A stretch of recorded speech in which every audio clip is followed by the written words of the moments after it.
High School Sports Live, Invica Video, ABC 27.4, and the Pennsylvania Cable Network present Mid-Penn Commonwealth Football as the Cumberland Valley Eagles have traveled to Severance Field to take on the Harrisburg Cougars. And today's game is presented by the Pennsylvania Housing Finance Agency and a number of community-minded sponsors. Good afternoon and welcome. A beautiful Saturday for football with Cade Fabula. I'm Travis Sparks, and Cade, Mother Nature owes us one considering the fog and the rain that everybody's been putting up with the last 2 weeks. They do. We have a beautiful day here. Saturday, Harrisburg only plays on Saturdays at home, and it should be a good one.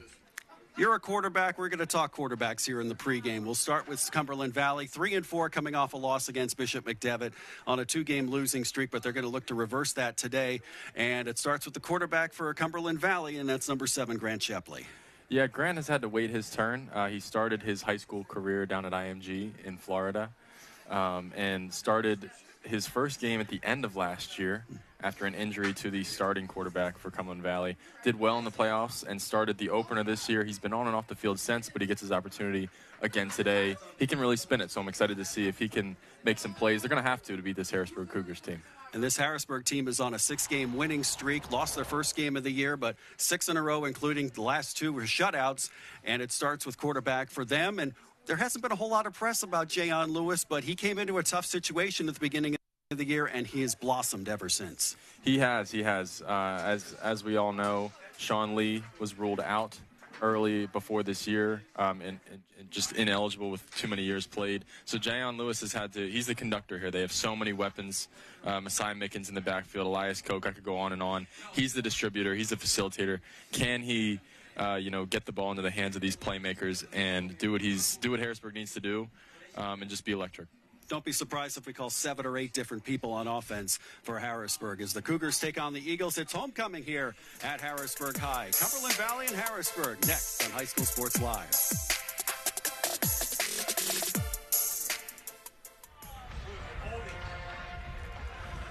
Well, I would say you have missed a lot, unfortunately, for a penalty. We're going to take it 1st and 10 on an illegal block.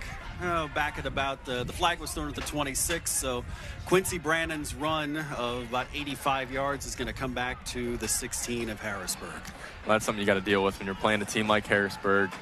Athletes in space. That's what Harrisburg wants. That's what Cumberland Valley you need to try to avoid. Thankfully, they got the block in the back or holding there. It'll take them back. Keep them in this game. If you're Cumberland Valley, you just want to stay in this game as long as you can. So mark it back to the 11-yard line as Harrisburg will set up with, as we just mentioned, Jayon Lewis. And at his side will be Nehemiah Ewell, number 9. And they'll go to a 3-receiver set with Elias Koch here to the mid-side, to the near side at the boundary. Jayon.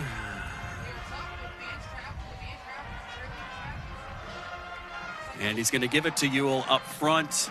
He'll power forward and then backward a little bit. Give him about to the 13-yard line. Gain of 2. This game could have gotten out of hand quickly if that kickoff had not been called back, but strong up front on the first play by Cumberland Valley. Messiah Mickens split out in the slot. Penn State commit, the junior. And down at the bottom of your screen, Elias Koch, the junior, who is highly touted, offers from everywhere in the country. Mekhi Jackson also up on the far side as the 3rd receiver. Lewis, back to throw, looking towards Koch, threw it short, intercepted. Back to the 30, to the 25, to the 10, and out of bounds at the 5-yard line by Keon Green. And that's what we talked about. Can Lewis get the ball into the hands of his playmakers? He's going up top to Koch, first throw of the game. Just looks like, his arm's not loose. A little bit, ball's a little bit underthrown, picked off. Nice play by number 5, coming back and being the receiver on the play. Sets up Cumberland Valley inside Harrisburg territory. So we've got a red zone opportunity already for Cumberland Valley as they will start at the 5 at the 10:50 mark here in the first quarter. So Shepley. Shepley making his first start in a few weeks. He was replaced by Cam Davis, who broke his knee last week. And Shepley's excited for this opportunity today. I was talking to him down on the sideline pregame. 12 men in the huddle against Harrisburg, so that's their second penalty already. Move it 3 yards closer. It'll be 1st and goal at the 2. Could not have asked for a better start if you're Cumberland Valley. I mean, the kickoff gets almost taken back. Interception on the first pass play of the game. And now you're set up at the 2.5 with your offense who's been struggling all year. Shepley. He's going to give to the first back through. That's Brody Pines, and he makes his way in for the touchdown. Not only that, but that was really easy for Cumberland Valley. It looked like he could have scored if they were 10 yards out right there. Not a whole lot of resistance from Harrisburg. When was the last time you heard this? 2 plays, 4 seconds. Wow. Yeah, it won't be that easy for Cumberland Valley all game, but if you're Cumberland Valley, you want to take time off the clock and get a lead early, and that's exactly what they did, both, you know, on help from the defense and the offense.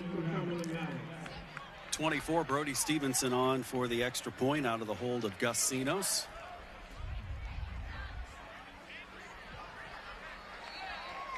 It's true. 7-0 Cumberland Valley here at 10:46 left to go in the first period off the turnover. This is High School Sports Live on the Pennsylvania Cable Network. So a while back, I thought to myself, I'm never going to own a home. I'm going to have to rent forever. I didn't have money for a down payment. I had no credit history, and I just got out of a divorce. But PHFA showed me that home ownership is possible. They offer me a low-interest mortgage and a way to manage the closing cost. To me, this is more than just my home. It's a huge accomplishment and a new chapter in my life, thanks to PHFA.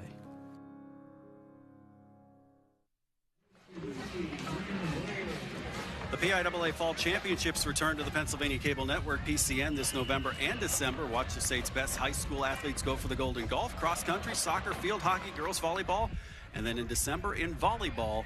Follow along at PCNTV.com for details as Cumberland Valley kicks off to the end zone, and Harrisburg will bring it out to the 20. I'll tell you what, you could poll anybody who's walked through the gates to watch this game today. I don't think anyone would have predicted that Cumberland Valley would be up 7-0. No. Barring like a crazy play or something. So Cumberland Valley's got to be happy, and Harrisburg's given them the opportunity. Harrisburg obviously undefeated this year, and Cumberland Valley, who's been struggling, I think they're a little bit below 500 right now. When Harrisburg takes on teams not from Philadelphia, they're undefeated. They lost their first one earlier this year, 45-7 to LaSalle College, who's a power in 6A. But ever since, Harrisburg has been on a roll for the 6-game winning streak, and that's the first points they've allowed in 3 weeks. They give to Ewell, not much there, half a yard perhaps. It'll be 2nd and 9. I'll tell you what, take away the interception, and Cumberland Valley's still playing good defense. Good run defense. It's something you want to see. This quarterback obviously throwing an interception on his first play. You want to get him in obvious passing situations if you're Cumberland Valley, and if you can stop the run like that, you're gonna force them to throw the ball. Interesting stack formation here on the near side with Kymere Williams and Quincy Brannon. Plus you've got Koch, plus you've got Makai Jackson. We're gonna be calling several different names at several different positions throughout the day for Harrisburg. Give on the handoff is Messiah Mickens. Up to the 23, that's only 2. So into those passing situations now for Harrisburg. Exactly. 3rd and 7. Exactly. 3rd and 7 here for Harrisburg. Not where they want to be, but if you're Cumberland Valley, just have to contain and tackle in space. That's what it's going to come down to here. Lewis fakes and now looks at the sideline for the call. And a 4-receiver set. Lewis back to throw, looks left, wants Koch, but threw it way over, and a misread on the pattern, incomplete, and the punt team will come on for Harrisburg. You can tell he's a little bit rattled after the last interception, just misfired a little high, but nothing really there anyway. It probably would have been a pitch and catch and a tackle, and would have been a punting situation either way. Again, good defense by Cumberland Valley. This is what they've historically been known to do, is play good defense. Maybe not so much the past few years, but today they are off to a great start. Ryan Hunter to receive the punt from Elias Koch. He's standing back at his 39. Koch Almost blocked. It goes straight up in the air. There's the flag. Possibly roughing. Yeah, it's definitely going to be roughing the kicker. They didn't even let his plant leg land, so that's going to be a first down for Harrisburg, and that's exactly what they needed. Now Harrisburg getting a break. So 15 yards on the penalty for Harrisburg as we see the replay, and the punt gets away. And you're right, Cade, he didn't even have a chance to get his left foot down, and he knew it right away. Yep. You could tell. That's huge, because Harrisburg, all they need is a few opportunities. They just, if you're the offensive coordinator for Harrisburg here, would love to see you get some easy throws into the hands of your quarterback. You've got to get him going. The Cumberland Valley's shown that their front seven came to play. They aren't going to make it easy to run the ball today, so you've got to get your quarterback going. So the first down of the game is by penalty, up to the 37 now for Harrisburg. Tavon Williamson is the center.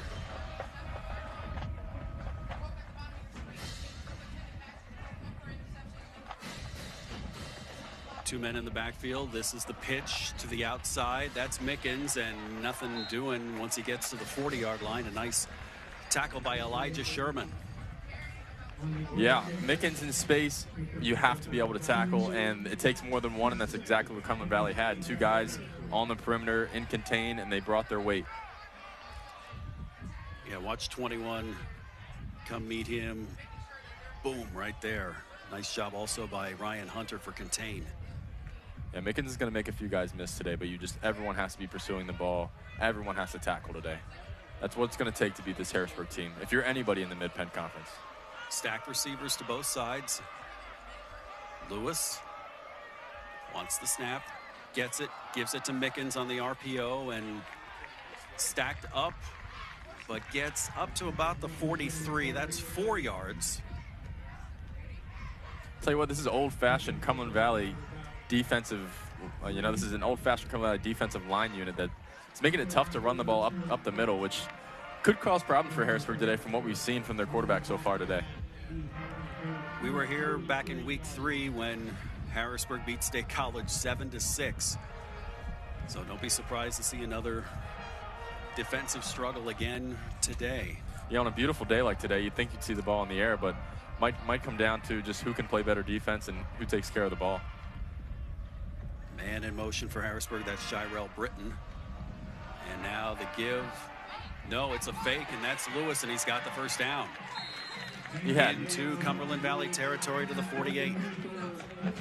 He was dead to rights in the backfield. Two guys were there for Cumberland Valley. Not sure of the read, but he made a nice play, putting his foot in the ground, making two guys miss, darting up the middle for a first down and keeping this drive alive. Yeah, faked me out as well, and good play. Sherman gets the tackle there and a first down at the 48. 8th play of the drive. You can see what Harrisburg's plan is today is to set up the pass with the run. They really want to establish the line of scrimmage. That was a big step towards doing that right there, that last play. Out to the outside, there's a flag, probably coming back for a hold as Mickens would have enough for a first down, but have another flag on the play.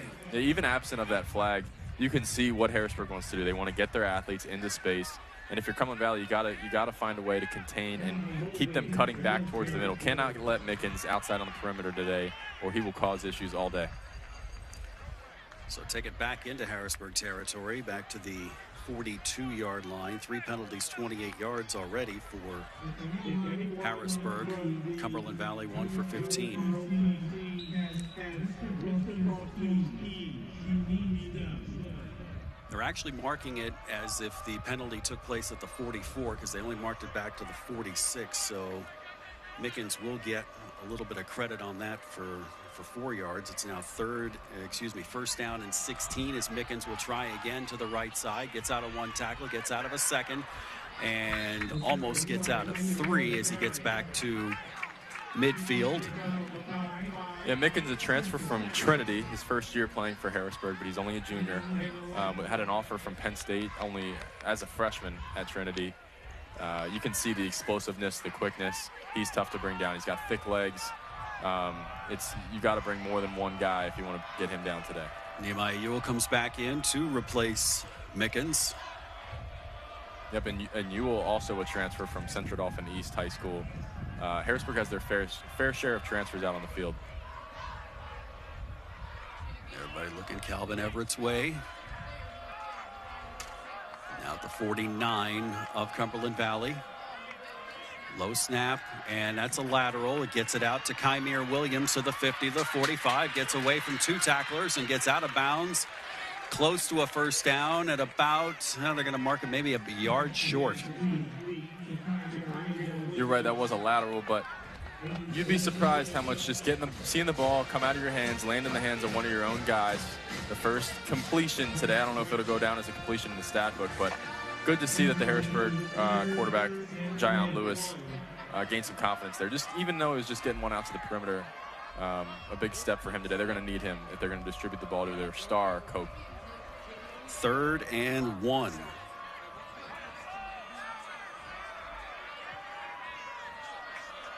Ewell also in the backfield with Lewis. RPO, but flag on the play. No, timeout. Timeout Harrisburg, and we'll take timeout as well with 5:40 to go in the opening period. Cumberland Valley 7, Harrisburg nothing on High School Sports Live.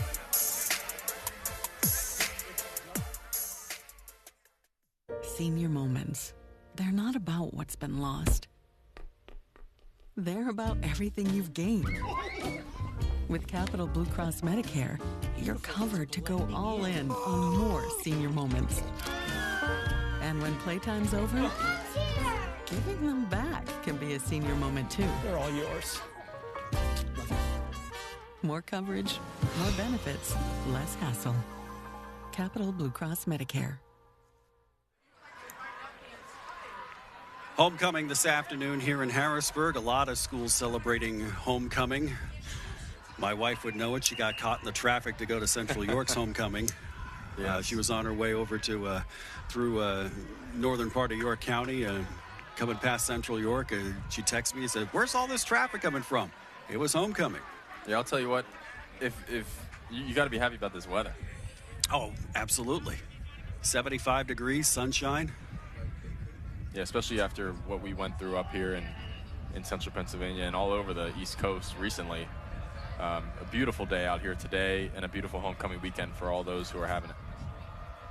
We'll get back to the weather in just a moment here from the 39. It's 3rd and 1 RPO. This is a handoff to Ewell. He's got enough for the first down, dragging tacklers to the 33. Tackle made by Hayden Johnson for Cumberland Valley, and it's a first down for Harrisburg. A real strong run here by Nehemiah Ewell. Hit at the line of scrimmage, but carries a defender for about 5 yards. And Harrisburg deep into the Cumberland Valley territory here. A nice statement drive after the opening drive interception. See how far he carries this tackler. About 6 yards. Those are hidden yards. That's how you earn yourself more carries as the game and the season progresses. Toss this time out to Ewell. Nice cut. Takes 4 guys to end up getting him down here at the 30. Yeah, he picked up 3 yards there, but that's what you want to do if you're Cumberland Valley. Make Mickens, make Ewell cut back towards the middle where the rest of your team is. They have more speed than you. It's not a secret. They have more speed than you. You have to make them cut back towards the middle where the bulk of your defense is. You'll give up 3 yards. Want to send our best to everyone who was in the path of Hurricane Milton and even Hurricane Helene and still cleaning up for it. Our best with all of you. A lot of Pennsylvanians have relocated down south, and Facebook was just flooded, no pun intended, with everybody checking in, making sure that they're okay. Speedy recovery for all of you. Up the middle, Messiah Mickens to the 27. 4 more yards, and it's 3rd and 5 now. Harrisburg 2 for 3 on 3rd downs already here in the first quarter. Harrisburg not having success up the middle today. They've had more success when they do the quick pitch or get the ball out on the perimeter with a pass. I think they'll recognize that and come back to that here on this 3rd down. Ryan Hunter 4, Keon Green 5. They switch positions in the defensive backfield. Man set up for Cumberland Valley. Lewis, RPO, he gets it out to Koch, make 1 man miss, but 3 more meet him at the 26. 1 yard and 4th down and 4. Yeah, nothing Brandon could do there the senior, the 5'11 senior. A good decision to get it out on the perimeter. I just said it the play before, need to get the ball out on the perimeter, but great tackling from Cumberland Valley. And if you're Cumberland Valley, putting Harrisburg in these 4th and short situations, playing bend, don't break defense, that's your goal for today. And got to get a stop here if you want to win this game. Got to get to the 22. It's 4th and 4. 4 receivers plus Mickens in the backfield. Everybody wants to go right. Student body right, wide open for a first down. Cumberland Valley brought pressure there, and Jayon Lewis, obviously the design rollout, makes a great decision to go to he had 3 levels, 1 at 20 yards, 1 at 10 yards, 1 in the flat. His guy in the middle was left uncovered, and he put it right on him. A big 4th down conversion for Harrisburg. Big attaboy to Quincy Brandon for getting free there, getting it down to the 12. It's a pickup of 14. Yeah, 2 catches in a row now for Brandon, and now Jayon Lewis is rolling. We said at the beginning of the game, he has to be the distributor to get some of these weapons activated, and now he's rolling. Harrisburg gave up their touchdown on a turnover, 2 plays after a turnover. They're trying to tie the score up here. Man. Another handoff. Nothing doing up the middle. No, nothing. They gave it to Mickens again.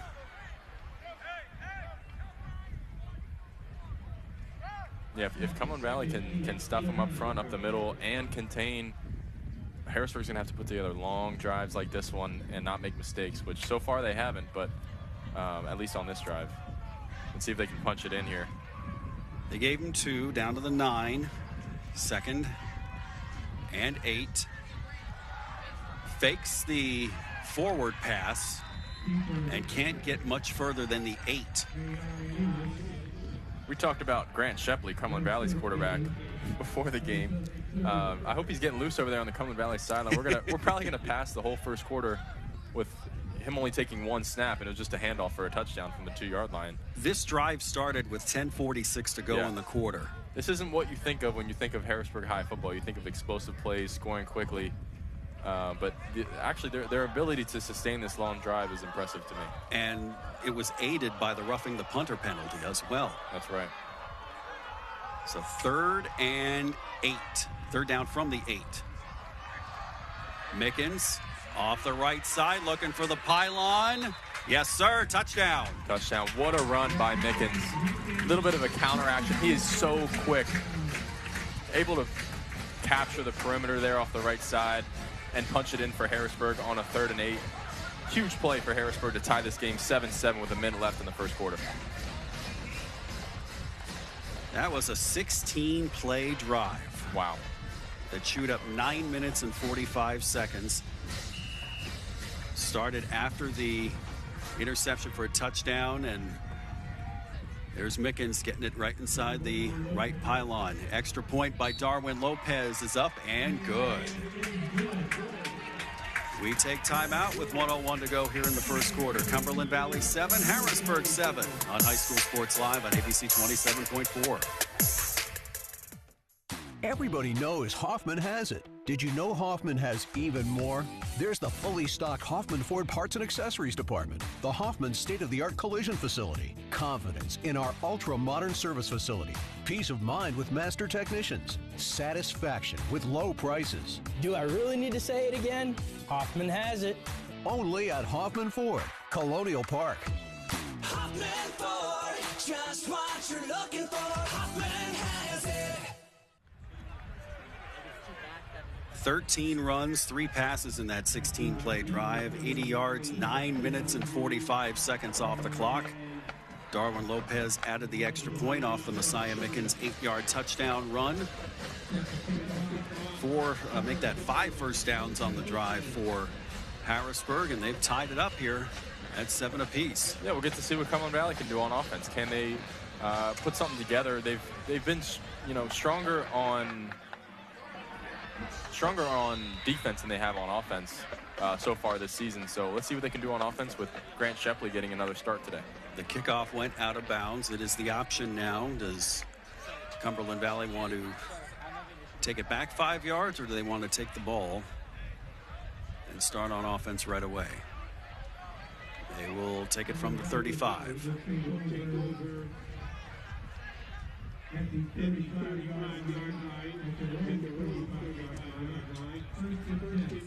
When we look at this Cumberland Valley offense, they have left tackle Tyler Merrill, who's offers from all over the country. Just a beast when you go down there. The ground moves when he walks. And then you have a tight end, number 1, Noah Bazolka, who's one of the best athletes on the team. You see him on defense playing defensive end as well, a great basketball player from Cumberland Valley. But they've started 3 different quarterbacks so far this year, or played 3 different quarterbacks so far this year. But the senior Grant Shepley, let's see what he can do today. Technically, this is only their second play on offense. The first one went for a touchdown, and that is a gain up to about the 37-yard line on the play for Elijah Sherman. One thing I always wondered is what it's like coming to play Harrisburg at 1 o'clock on a Saturday. Something that these teams, maybe the mid-Penn teams have gotten used to it through the years, at least the coaches have, but it's a little bit different than what you're used to. You look at all the schools, let's take District 3 as an example, across the LL, across the Mid-Penn, and even the York-Adams League. I can only think of 3 schools that play on a normal conditions on Saturday afternoon. It'd be Harrisburg here, it'd be York Tech in the York-Adams League, and it'd be Wilson over in the Lancaster-Lebanon League over in Berks County.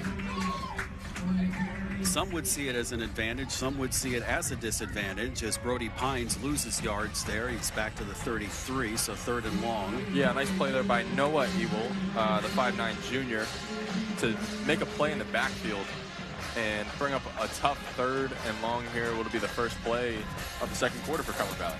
We will return with second quarter action in just a moment. 7-7, Cumberland Valley and Harrisburg. High school sports live on the Pennsylvania Cable Network and ABC 27.4. In the dynamic world of construction, Groff Tractor and Equipment stands as your trusted John Deere and working dealer.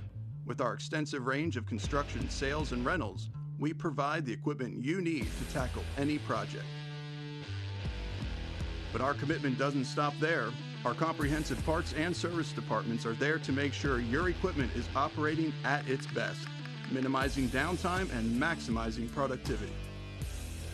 Our dedicated technicians ensure your equipment operates at peak performance. Our technician internship opportunities provide a pathway to a successful career. Learn from skilled professionals and grow with us. Trust, reliability, and exceptional service. That's Groff Tractor and Equipment. Stop by, give us a call, or visit our website today for more information. Groff Tractor and Equipment, your #1 source for everything under construction. 4th down to come up for Cumberland Valley. The pass was complete, a 10-yard gain. Pass from Shepley out to Elijah Sherman. I'll tell you what, they didn't pick up the first down, but Cumberland Valley and Grant Shepley showing that he's going to sit in the pocket today. He's going to deliver the ball. A strike. Just can't put yourself in those 3rd and 13, 3rd and 15 situations. Elias Koch made the tackle.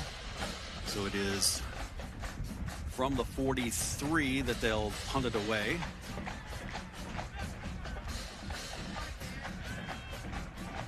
Kick by Jackson Wagoner, and everybody's saying stay away from it. I guess at the rate that we've gone today, that'll be the last play on offense for Cumberland Valley, right? If Harrisburg can put together another 11, 10-minute drive. The last drive went 9:45, so I'm going to say Grant Shepley can go across the street to McDonald's, get a Happy Meal, eat it totally. Yeah. Grab some fries for his teammates, and then come back over, and there'll be 2 minutes left in the half. Yeah, if you forgot something back at home at the locker room at Cumberland Valley, you could go grab it. Go grab it and come back for the 3rd quarter. He's Cade Prabule. I'm Travis Sparks with Chad Edwards and the entire Invica team, and also the Pennsylvania Cable Network crew. Thanks for joining us here on High School Sports Live on this great Saturday afternoon here. It's homecoming here at Harrisburg. We'll have an extended halftime show presented by our friends at the Jack Giambalvo family of dealerships, plus members first half highlights, Capital Blue Cross halftime stats, and plus an interview with Dave Kerr from AT&T. Pass from Jayon Lewis is actually going to lose some yardage back to about the 27-yard line. Yeah, Harrisburg sticking with the perimeter pass, running up the middle. I'd love to see them come back to Koch, see if they can get him down the field. Lewis now seems comfortable, seems a little bit more awake for today. The first ball seemed like it might have slipped out of his hands after seeing him throw a few more today. Love to see them come back to Koch and get him involved. Drive started at the 29. They lose 2, so make it 2nd and 12 from the 27. Now that I remember, Fort Chapman and I had the game last year, Harrisburg at Cumberland Valley. It was a Friday night right around this time, and it was only 7-7 at the half. And intercepted! Another interception thrown by Jayon Lewis, and this time it is picked off by Cumberland Valley's Cameron Wolf. Yeah, Harrisburg tried to throw some quick game here, try to get Lewis going a little bit more like I was just talking about, but a great play by number 6 for Cumberland Valley, Brady Hockenberry. Yeah, check me on that. That's Hockenberry with the interception. The 8s and the 6 look alike a little bit here, but a great play to be in the position to make this play, but also to make the catch. And that's what you have to do if you're Cumberland Valley. You have to make plays to stay in this game with Harrisburg. So far, they've made them. When the opportunities are there on defense, they've picked them off. So with 2 picks here in the early first half for Lewis. So Shepley was on his way to McDonald's. He came back, and here he is now with another opportunity to score here. And he wants to throw it. He's going deep to the end zone. He has a man. Touchdown! Woo! Sherman. You get the ball off a turnover, and you call a shot, and Shepley stands in the pocket just like he did on the last 3rd down, but he fired a strike over the middle for a touchdown. Great play design from Cumberland Valley. Trips to the right side, sent one guy down the middle and grabbed the safeties, and then number 21 just slid behind everybody. A great ball by Grant Shepley. Elijah Sherman is 6'1", 175 pounds, sophomore. I thought Shepley had a little too much air under it, but nice adjustment by Sherman. Gets the 1 foot in bounds and the touchdown, and all is quiet on the home end. Yeah, wow. Great protection from Cumberland Valley. Allowed Shepley to stand in there. Like I said, a crosser took Koch, who was playing safety there, away from number 21, Elijah Sherman, who slid behind everybody. Just a sophomore, and he made a nice, like he was sliding into home there. 14-7, Cumberland Valley, surprising Harrisburg on High School Sports Live.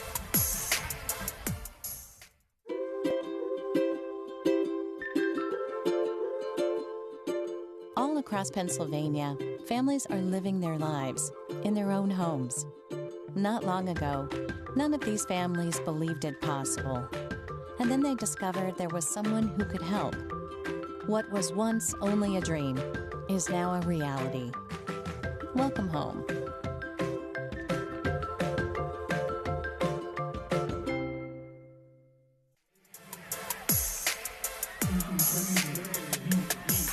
Well, 2 turnovers have been cashed in by Cumberland Valley. 2 interceptions here early on, and 2 touchdowns on the immediate play after.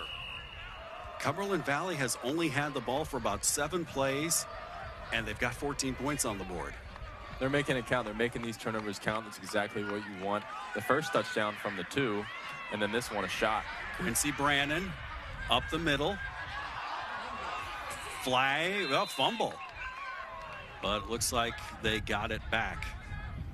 Guess Cumberland Valley would have scored on the next play right there if that was a fumble. That's true. That's true.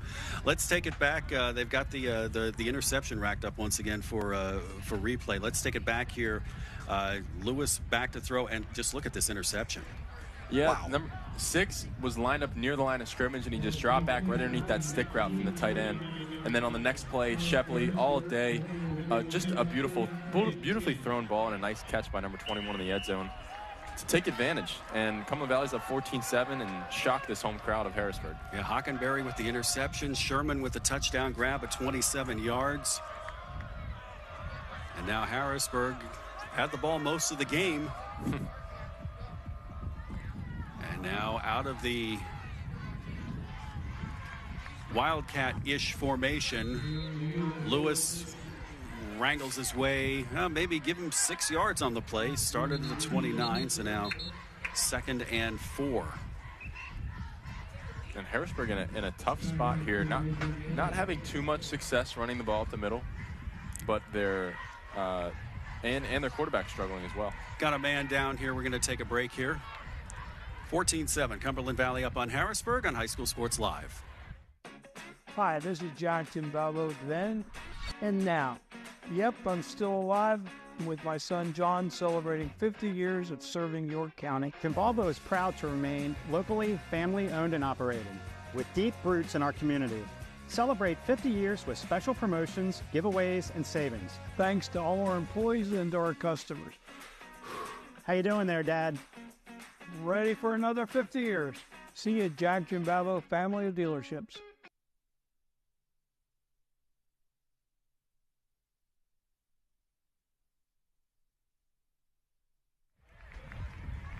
Injured player for Harrisburg is Shirel Britton. Needs some help coming off the field. It'll be 2nd down and 4 for Harrisburg with Cade Perbula, former Central York quarterback. I'm Travis Sparks. With Jayon Lewis throwing 2 interceptions here in the first 14 minutes of the game and both resulting in touchdowns, how short a memory does Jayon need in order to just get back into the offense and keep things running again? Yeah, Harrisburg's going to need Lewis to have that short memory that we referred to. He's a runner, so he can contribute in other ways and get mentally back in this game. I'd keep doing what they're doing. Don't change your play calling. Let him throw another shot to Koch. Call that stick play again. Let him get the ball out of his hand. He just has to believe what he's seeing. He made a nice throw earlier, and he was crucial in their win over McDevitt earlier this year. So they need, I'll tell you what, Harrisburg is going to need him to forget the mistakes that he's made if they're going to win this game today, because they're struggling to run the ball up the middle. Ewell in the backfield. That's Nehemiah Ewell. There are 2 Ewells on the roster here. That's Nehemiah in the backfield with Lewis. Takes the snap. There's the give off the right end, and 4 Cumberland Valley Eagles converge right at the point of the ball to the 38. Give him 3 and make it about more like the 37. So it'll be a 3rd and long 2 here. Yeah, Brody Pines, the outside linebacker for Cumberland Valley there, setting a wall and stretching that play out as long as he can. Just took on that block, gave Ewell nowhere to go, and allowed his team to rally. Brings up 3rd down for Harrisburg. Just under 2 to go for the first down. Lewis throws and batted away, and a great job there by Cumberland Valley's Carson Davis. He made almost a Kyle Van Ginkel kind of play, like, you know, with the Minnesota Vikings, him returning those 2 touchdowns earlier this year. That was almost a similar play to them. Yeah, blessing for Harrisburg that wasn't a pick 6 the way their luck has been today, but really a great play by Davis to get in the way there. He was unblocked on the play. He's the guy they're reading, but he comes upfield, gets his hand up, and blocks that pass from being made out to the perimeter. Probably would have picked up the first down there. The receiver had some space on the quick screen, so a great play by Davis. Elias Koch back to punt. Again, last time he was roughed. No pressure this time, and a high rain-making punt. Not going anywhere, but takes a huge Cougar bounce all the way down to the 17-yard line. Yeah, 30-yard punt and a 30-yard roll. That'll work. Quick do the math here. A 46-yard punt, no return, with 8:28 left to go here in the first half. Coming up at halftime, we'll have a special feature with AT&T and Dave Kerr. Also, stay tuned for the Jack Giambalvo Family of Dealerships extended halftime report, members first half highlights, and the Capital Blue Cross halftime stats here from Harrisburg. So first down from the 17 for Cumberland Valley. Worst field position of the day for Cumberland Valley. Their second drive with, not coming off a turnover here. Shepley, incomplete, wanted Sherman.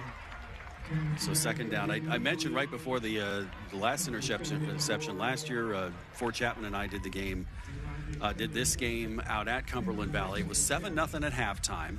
Cumberland Valley returns the kickoff for a touchdown to start the second half to make it 7-7. But then in the second half, Elias Koch just went off and caught 100 yards worth of passes, and Harrisburg scored 35 in the second half to win 42-7. Wow. And Shepley looks comfortable today. That last ball was incomplete on the comeback route to the far sideline, but he's sitting in the pocket and he's spinning it today. Ball's coming out of his hand hot. The give up the middle. And it looks like Sherman up to about the 21, so 6 yards to go now for a first down. Cumberland Valley just trying to cut it in half there, make it a manageable third down.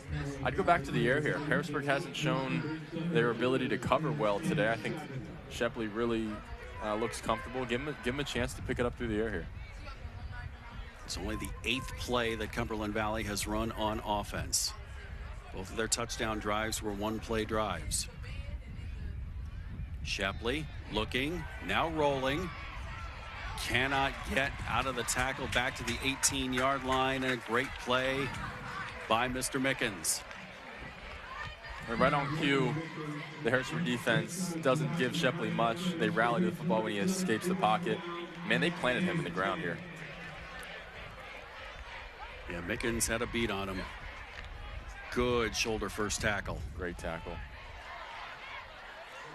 He's known for running back, but also a playmaker on defense. A lot of these guys for Harrisburg playing both ways, but Mickens making plays on both ends so far today. We'll talk roster size in just a moment here as we have a stoppage in play as a ball got away from, I think, the kicking net. I think the kids down and below were having just a little too much fun here. So and they ran away. Of course, it's what you do. It wasn't me. It's like dead play.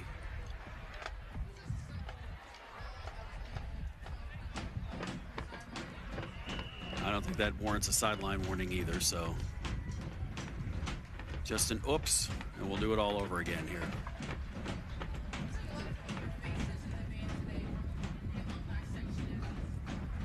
Punt by Jackson Wagoner. Taken, and actually losing yardage on the return is Kymere Williams. So he ends up backpedaling to the 37-yard line. Yeah, good punt there by Cumberland Valley. Got to give Harrisburg as long as a field as you can. This offense is explosive, and they've shown already that they can put together long drives. So make it a game of field position.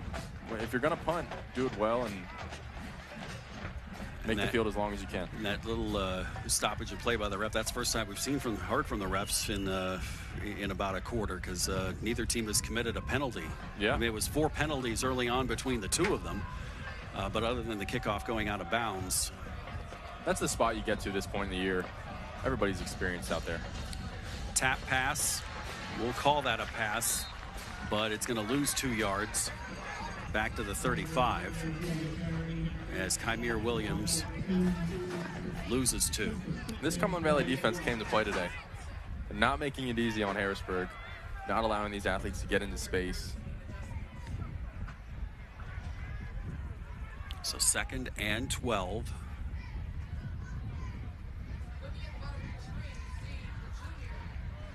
You can see the way Cumberland Valley is just aligning. They're packing that box. They're making a concerted effort to, in their alignment, just to, well, you're not going to be able to run the ball up the middle on us. You're going to have to make throws. Exactly. I mean, we can see 10 of the 11 Eagle defenders on the screen as Lewis is going to need to use his speed to get away from that packed box, and he gets up to about the 43. So 8 yards.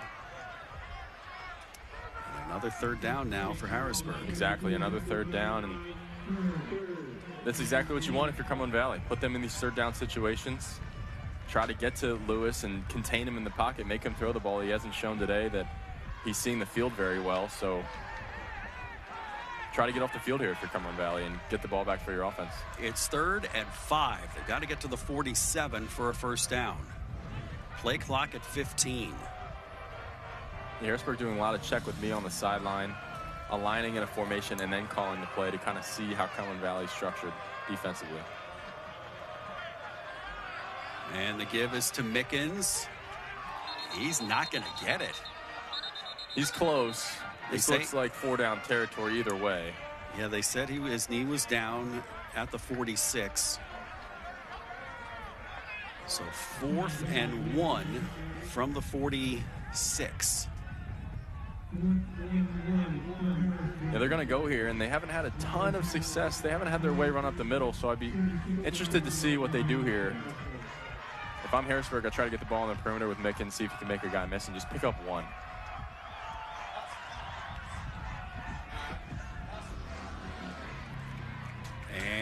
it is enough for a first down.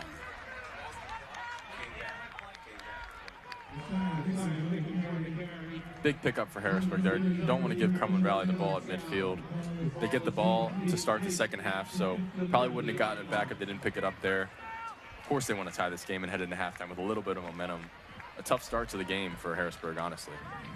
Mickens gets the first down out to midfield. They're pretty much milking the clock right now as well. Yeah, like I said, they like lining up, seeing how Cumberland Valley structures their defense, and then calling a play. You'll see other teams, they'll get in the huddle, they'll call the formation out with the play.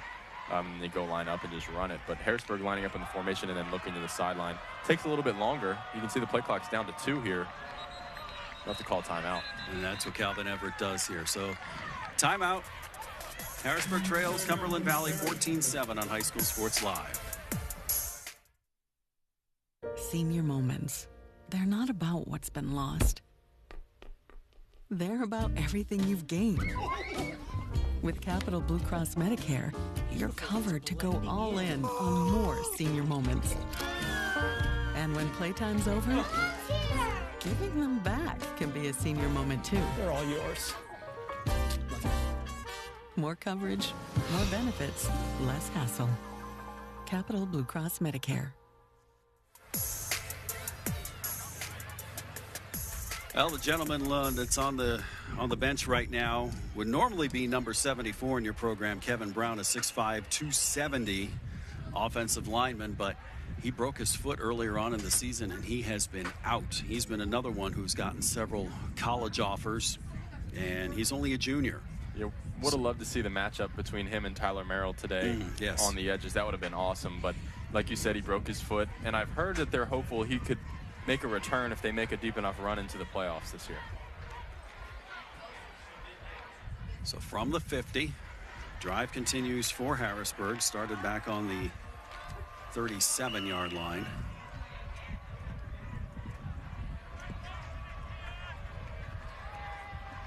Koch in motion, now Stetz. And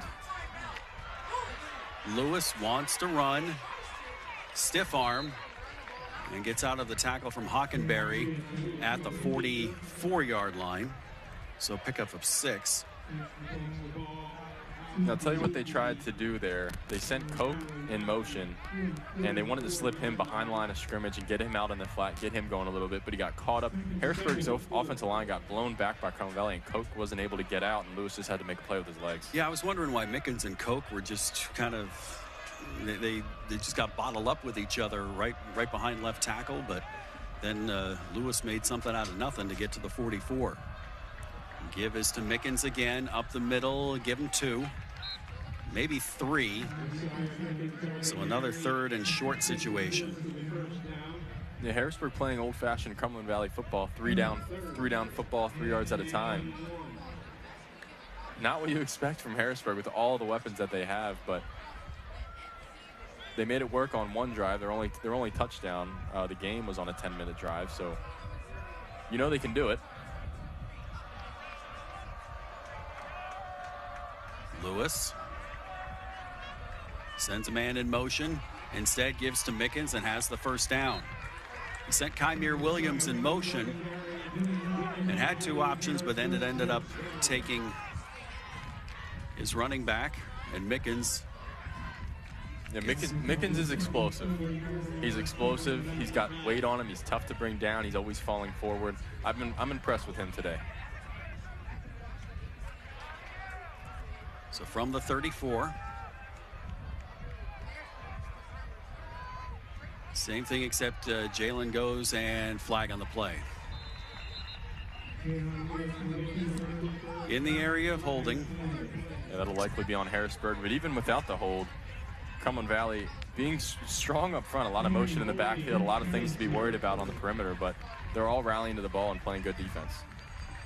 They mark it from the previous spot, so 10 yards back to the 44. That is Harrisburg's 4th penalty for 34 yards this afternoon. That stops the clock at 1:55 to go. Drive started at 6:45 left to go in the half. You talked about the Cumberland Valley Harrisburg game last year, how Harrisburg came out in the second half and blew the doors open. They've done that a few times already this year, Harrisburg. Not played well in the first half, but have been able to come out in the second half and look like a different team. So I'm sure that's what they're going to halftime thinking, is that they'll do that again. Lewis gets to almost the 40. So he gets 4 of the 10 penalty yards back. Couldn't tell if that was a draw there or just Lewis deciding to take off. Didn't like what he had downfield. Either way, he picks up 4. Cumberland Valley seems to be very aware. They're not really trying to rush the quarterback and get to him. They're just trying to collapse the pocket on him, but ready to break if he tries to break loose out of the pocket. Nickel set in the defense for Cumberland Valley. Lewis back to throw, and it is intercepted again. Gavin Kendrick with the interception. What a play by Gavin Kendrick. The design screen from Harrisburg. Kendrick comes in, just blows up the block. Ball floating in the air. He tips it up and then makes the catch himself. The 3rd interception of the day for Cumberland Valley. Wow. A great play by Kendrick. Here's the replay. Yeah, motion to the wide side of the field. He just comes back, just like he does in practice, and flips it over. It worked in practice, like I said, but Kendrick blows up that screen and takes it away. Shows him the seatbelt there. The two, Lewis had 2 receivers over there, both Koch and Williams. Looks like they got tangled up in trying to get the ball, and there Kendrick was Johnny on the spot. Now from the 48, 52 seconds left to go. And they're going to throw it out. That's Bazalka. And he gets a first down, so that'll stop the clock at the 38. They're in Cumberland Valley with all 3 timeouts already on the 35 of Harrisburg, looking to put some more points on the board. So from the 38. And we have an injury? Or was the timeout called? Waiting to see what the officials call here.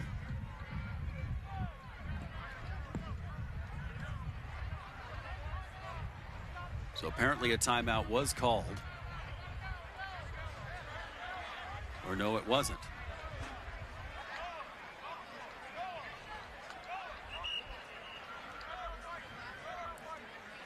Timeout. All right, so Cumberland Valley is going to end up taking a timeout. So that is their first of the half. Let's keep it here. We'll talk strategy here for the end of the first half. As you're right, Kate, if people came in just watching this game, they'll probably be surprised. And if Cumberland Valley converts on this drive, I'm sure the surprise level, not only across the mid-pen, but across all of Central PA will be, wow. Yeah, well, they'll keep the theme going if they can score on this drive of being able to convert and score touchdowns off of turnovers. The 3rd turnover of the day through the air for Cumberland Valley, 3rd interception of the day. Both the first 2 led to touchdowns on the ensuing play. This one will be the third drive off a turnover, and if they could go up 21-7, they'll feel really good going into halftime. It'll change their entire game plan. They'll turn into what Harrisburg has been doing, which is taking time off the clock, and Harrisburg will have to speed up, which is something that they haven't really done so far today. I haven't seen them move real quick on offense, so if Cumberland Valley can get any kind of points here, even a field goal, that'd be huge. Yeah, this is only the 11th play of the drive so far for Cumberland Valley. 11th play of the half. You're right, 11th play of the half. Yeah. Did I say drive? Yeah. Jeez. Okay. Second play of the drive. Yes, correct. Yeah, Harrisburg in a too high shell here. Obviously expecting pass rolling down to 1. Shepley in the pistol. Looks. Double and move. Incomplete as he got walloped. He would have had him, man. They ran a hitch and go up top, but just couldn't protect him long enough. Got hit, and lucky that one fell just incomplete. Better than taking a sack, though, because he would have had to burn another timeout. See how hard a hit he takes here. Oof. Yeah, just unblocked off the edge there. Tried to stay in there, and he had a step on that double move down the sideline. They go with the run. Sherman up to about the 31. Now they call timeout again. That's their second. Yeah, I don't mind that play call there from Cumberland Valley. Just trying to pick up some yardage. Time isn't really a factor yet, especially looking at if you're going to look at a 3rd and long. You definitely don't want to give the ball back to Harrisburg. They can score quickly. So worst case scenario here, you want to keep the ball in your hands and just go into halftime up 14-7. Cumberland Valley 0 for 2 on 3rd downs already this afternoon. So they'll have 3rd and 3 now from the 31. Keep up with PCN and the Pennsylvania sports on social media. Follow PCN on Facebook, X, Instagram, and YouTube. Just search PCN. Next week on High School Sports Live, we make a trip all the way down to District 1 as Downingtown West takes on Coatesville Friday night, 7 o'clock on High School Sports Live. You can follow us at hsslivetv.com. Out of the pistol again for Shepley. Got to get to the 28 for a first down. Fake the run, under pressure, pass is incomplete. They ran the same play that they scored the long touchdown on. Shepley threw the same ball he threw to score the touchdown, only there was no one on the receiving end for Cumberland Valley. They got tripped up at about 10 yards. Harrisburg hanging out over the top of everything. It's going to be tough for them to score in one play here. Interested to see what they do on this 4th down. What was your favorite call in a situation like this? Probably, honestly, 3 receivers to the far side, 1 guy to the boundary, just to post into the boundary. Post in the boundary. Doesn't matter who's playing safety, what's going on. Just get behind everybody. I'll lay it out there. That was my favorite play. We'll see what Shepley thinks here as he's got 3 to the wide side. Shepley looking right, gives the shoulder fake, has the man open, touchdown. They went back to that double move that Shepley couldn't get the pass off earlier. A slant and go, beautifully ran by number 5, Keon Green, and Shepley lays it in there. A huge score for Cumberland Valley to go up 21-7 into halftime. Love the shoulder fake. That was awesome. That was just a great job of setting the defense up. There it is. I was telling you they had it earlier. They just couldn't protect him long enough. They went back to it again. Harrisburg just trying to make a play, and he lets him get behind him. The only thing you can't give up there on 4th and 3. And now they'll go down 14 into halftime. That is unbelievable. Andrew Rice for the extra point. Makes it 14. 21-7 with 18 seconds to go. CB up on Harrisburg on High School Sports Live. Back after this. Everybody knows Hoffman has it. Did you know Hoffman has even more? There's the fully stocked Hoffman Ford Parts and Accessories Department, the Hoffman state-of-the-art collision facility, confidence in our ultra-modern service facility, peace of mind with master technicians, satisfaction with low prices. Do I really need to say it again? Hoffman has it. Only at Hoffman Ford, Colonial Park. Hoffman Ford, just what you're looking for. Hoffman has it. A lot of happy Cumberland Valley fans here tonight as their team is up 14 as we approach halftime. 21-7. The extra point was good. We'll show you that touchdown again. The Keon Green catch as Andrew Rice gets ready to kick it off. And he kicks it deep, and it's going to go and bounce into the end zone. So Harrisburg will get it out at the 20-yard line, and we'll see if they want to do anything with 18 seconds left. But we want to show you the touchdown. I want you to watch the eyes of Keon Green. And you got to love a receiver that does this. Yeah, just the slant and go into the boundary. Number 15 for Harrisburg. Bites on the slant. You know, he's thinking it's 4th and 3. They're going to throw something underneath to try to pick up the first down. I'm going to make a play, maybe tie this game up for my team. But he loses his eye discipline, looks into the backfield at Shepley, who's giving the shoulder fake. Meanwhile, Keon Green slips behind him for the touchdown. and makes it 21-7 for Cumberland Valley. The timing and the skill it takes to be running one way, looking back at, and trying to time that ball to get right into your hands and catch them with your hands as well. That was awesome. Keon Green, a great job. Knee taken by Jayon Lewis, and that is halftime. Cumberland Valley 21, Harrisburg 7 on the way. We've got a special feature with Dave Kerr from AT&T as part of the Jack Giambalvo family of dealerships halftime report, members first half highlights, and the Capital Blue Cross halftime stats. All on the way here on High School Sports Live on PCN and ABC 27.4.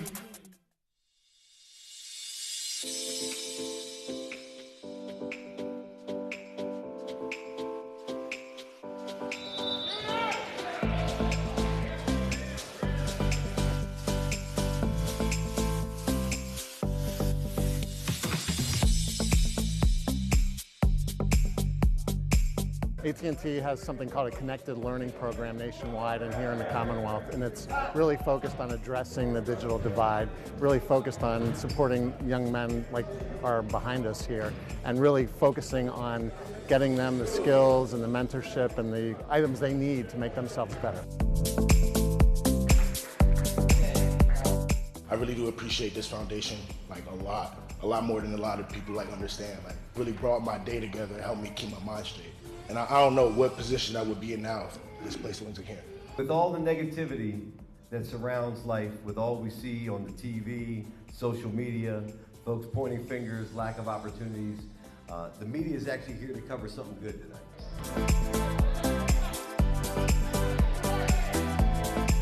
Our Connected Learning Initiative is about addressing the digital divide. It's about connectivity, but it's also providing devices to quality programs like the one that we're here with today at the 3-Star Foundation. And these laptops are an AT&T donation to the 3-Star Foundation.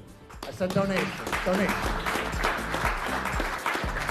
Here to announce a $5,000 contribution to the 3-Star Foundation, in addition to the laptops and Chromebooks. Many of these young men have very challenging lives. Not all of them, but many of them. So this provides them the resource and the connectivity and the device that will allow them to advance their careers.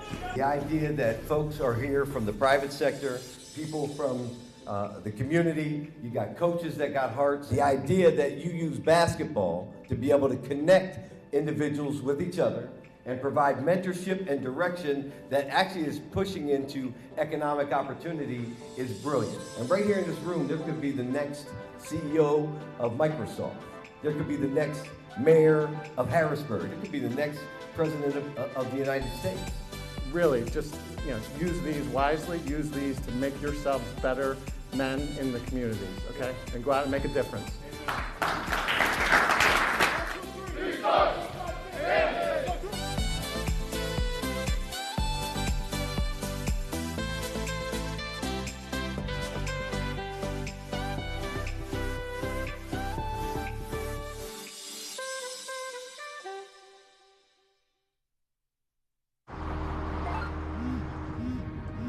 Do you want to answer that? Nah, I'd never with a kid in the car. It's okay. I'm not here.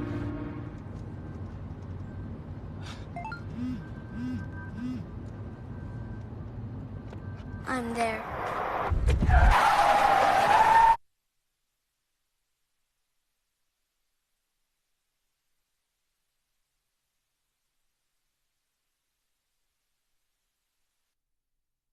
Everybody knows Hoffman has it. Did you know Hoffman has even more? There's the fully stocked Hoffman Ford Parts and Accessories Department, the Hoffman state-of-the-art collision facility, confidence in our ultra-modern service facility, peace of mind with master technicians, satisfaction with low prices. Do I really need to say it again? Hoffman has it. Only at Hoffman Ford, Colonial Park. Hoffman Ford, just what you're looking for. Hoffman has it. Senior moments. They're not about what's been lost. They're about everything you've gained. With Capital Blue Cross Medicare, you're covered to go all in on more senior moments. And when playtime's over, Giving them back can be a senior moment, too. They're all yours. More coverage, more benefits, less hassle. Capital Blue Cross Medicare.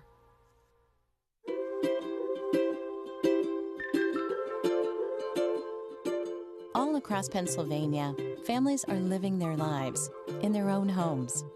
Not long ago, none of these families believed it possible. And then they discovered there was someone who could help. What was once only a dream is now a reality. Welcome home.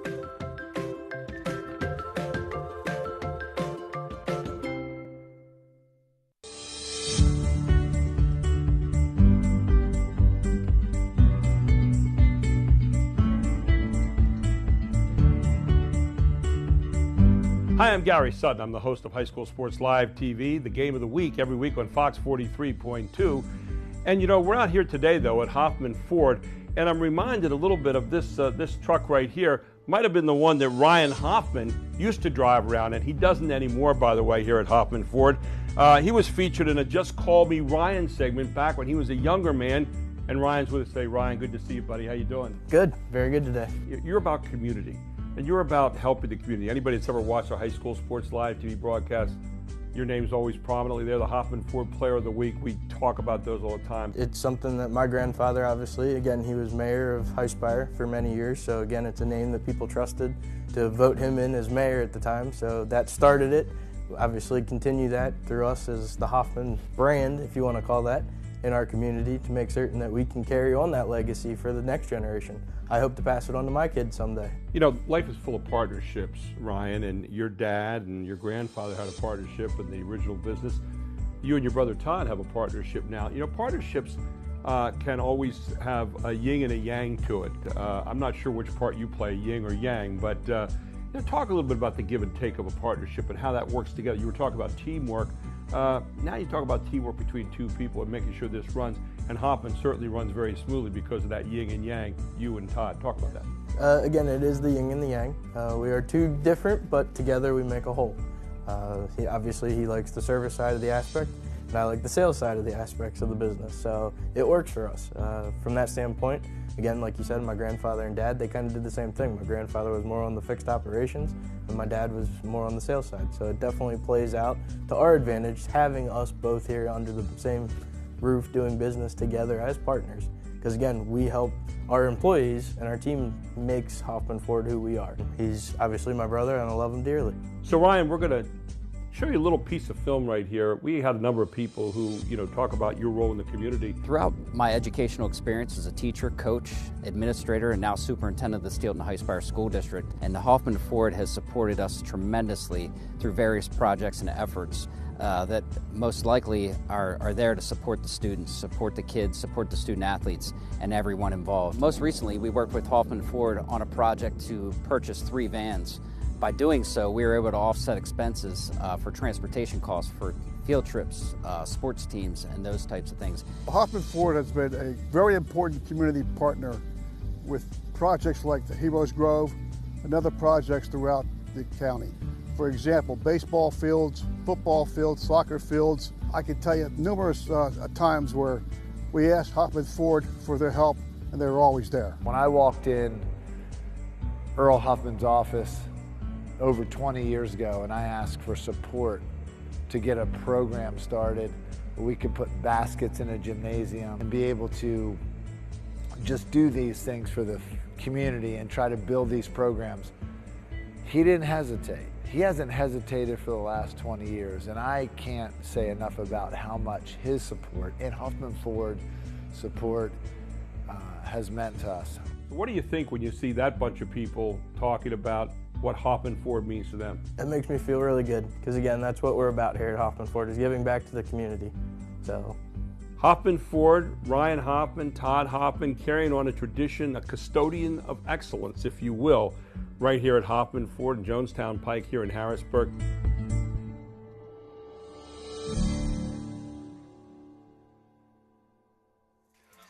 Not yet. On a beautiful Saturday afternoon for high school football here at Harrisburg, Cumberland Valley had really beautiful half by their standards. 21-7. Cumberland Valley, all 21 points off of turnovers here this afternoon as they have the lead here at halftime. It is homecoming here at Harrisburg. Shout out to the Harrisburg band as all of the representatives are introduced here to the Harrisburg faithful, and the band is playing my favorite Stevie Wonder song, Isn't She Lovely? If you're going to see them in Philly tonight, have a great time. Speaking of great time, Cumberland Valley here at the Jack Giambalvo halftime report is having a wonderful first half, and they are taking advantage of everything that Harrisburg has presented to them on a silver platter. They are. It's been really the defense who's capitalized on big plays in the offense. Just taking the field position that they were given and being able to punch it in. Brody Pines, one-play drive to get right after an interception to make it 7-0. Harrisburg, to their credit, did answer. Mickens off the right side, an 8-yard touchdown run. Extra point tied it up to make it 7 apiece. Then, Mr. Shepley again. Another beautiful pass. We thought it was too long, but no, Sherman gets under it just in time for the touchdown to make it 14-7 after the second turnover. And then this is by far the prettiest of the 3 touchdowns. Look at Keon Green. Just look at this ball right into his hands, hangs onto it, pins it against his helmet for the touchdown. Yes, sir, that is a touchdown. Extra point was good, 21-7. And the numbers for Cumberland Valley, there aren't a lot because they haven't been on offense a whole lot. No, it really comes down to their defense. You look at what Harrisburg's numbers are. They've possessed the ball. There's no possession time on this stat sheet here, but they've possessed the ball almost the whole game. And the total yardage is fairly similar. Cumberland Valley just making the plays when they need to. And really to open up the game, Harrisburg almost took the opening kickoff back, holding call. Interception 2 plays later, a touchdown a play after that for Cumberland Valley. That's really, and that was the whole momentum for the first half. Harrisburg is known to be a second-half team, though. I'll say that. Harrisburg is known to be a second-half team. I really, truly don't think they're sweating this right now. Halftime, 21-7. We'll talk second-half strategy and look at some of the other scores from around District 3 coming up as the Jack Giambalvo halftime report continues on High School Sports Live. In the dynamic world of construction, Groff Tractor and Equipment stands as your trusted John Deere and working dealer. With our extensive range of construction sales and rentals, we provide the equipment you need to tackle any project. But our commitment doesn't stop there. Our comprehensive parts and service departments are there to make sure your equipment is operating at its best, minimizing downtime and maximizing productivity. Our dedicated technicians ensure your equipment operates at peak performance. Our technician internship opportunities provide a pathway to a successful career. Learn from skilled professionals and grow with us. Trust, reliability, and exceptional service. That's Groff Tractor and Equipment. Stop by, give us a call, or visit our website today for more information. Groff Tractor and Equipment, your #1 source for everything under construction. So a while back, I thought to myself, I'm never going to own a home. I'm going to have to rent forever. I didn't have money for a down payment. I had no credit history, and I just got out of a divorce. But PHFA showed me that home ownership is possible. They offer me a low-interest mortgage and a way to manage the closing cost. To me, this is more than just my home. It's a huge accomplishment and a new chapter in my life, thanks to PHFA.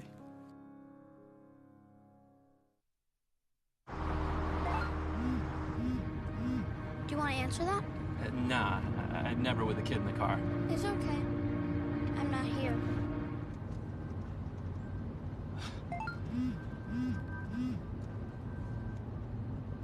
I'm there.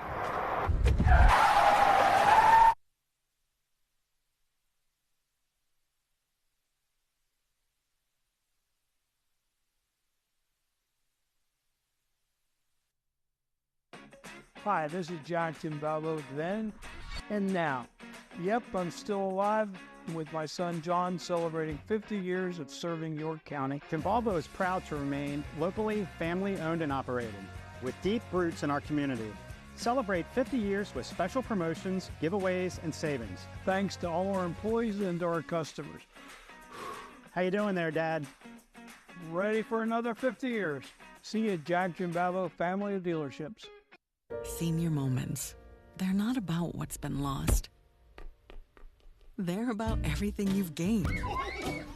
With Capital Blue Cross Medicare, you're covered to go all in on more senior moments. And when playtime's over, giving them back can be a senior moment too. They're all yours. More coverage, more benefits, less hassle. Capital Blue Cross Medicare. Everybody knows Hoffman has it. Did you know Hoffman has even more?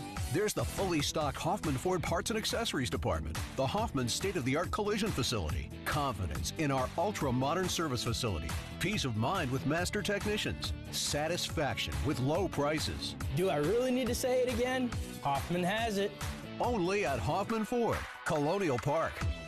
Hoffman Ford, just what you're looking for. Hoffman has it.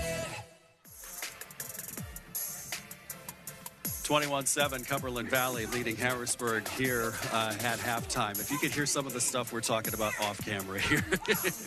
Chad Edwards, our producer, said, tell Cade to get his helmet on. I mean, I'm sure Coach Smallwood's not going to throw an elbow on you, but, you know, just for your protection. I wish I could throw the helmet back on.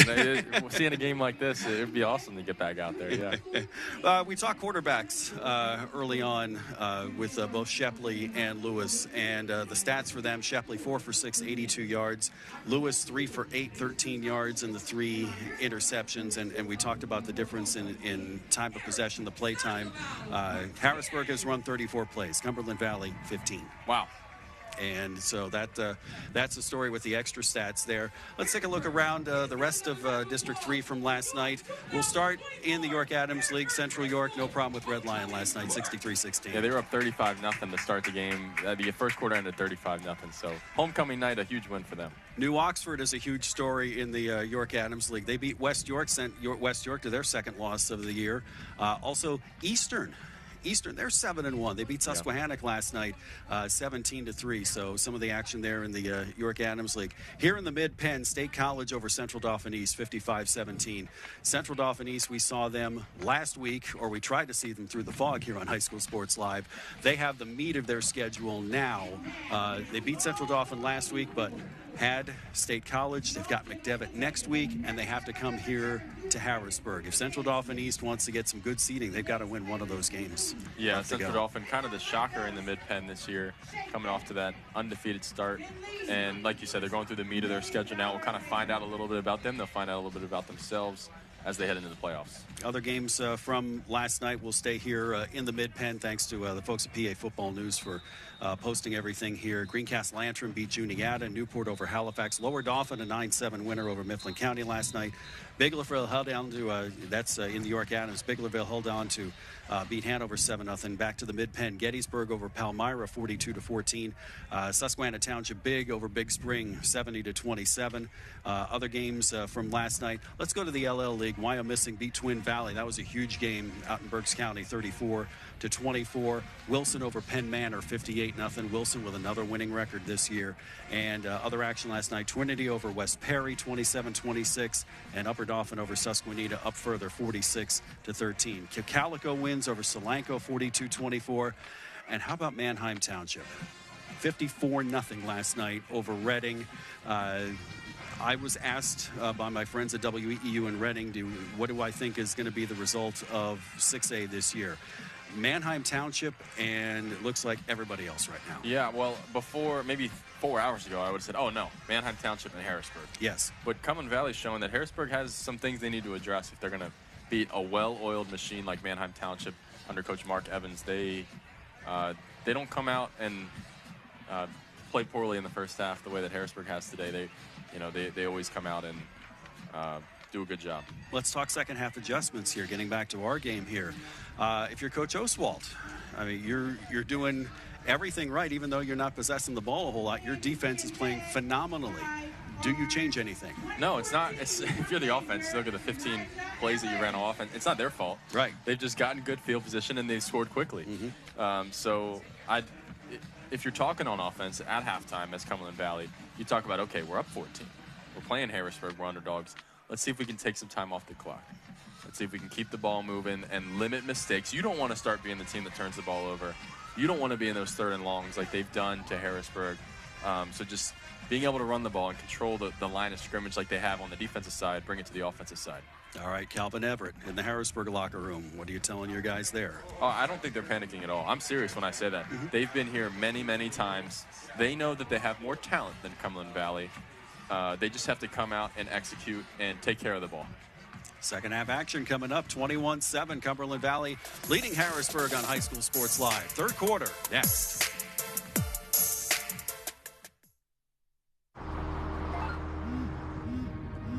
Do you want to answer that? Nah, I'd never with a kid in the car. It's okay. I'm not here.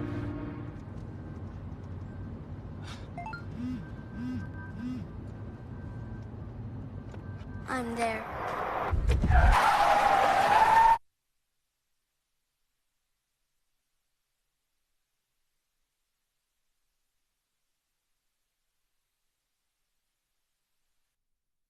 So a while back, I thought to myself, I'm never going to own a home. I'm going to have to rent forever. I didn't have money for a down payment. I had no credit history, and I just got out of a divorce. But PHFA showed me that home ownership is possible.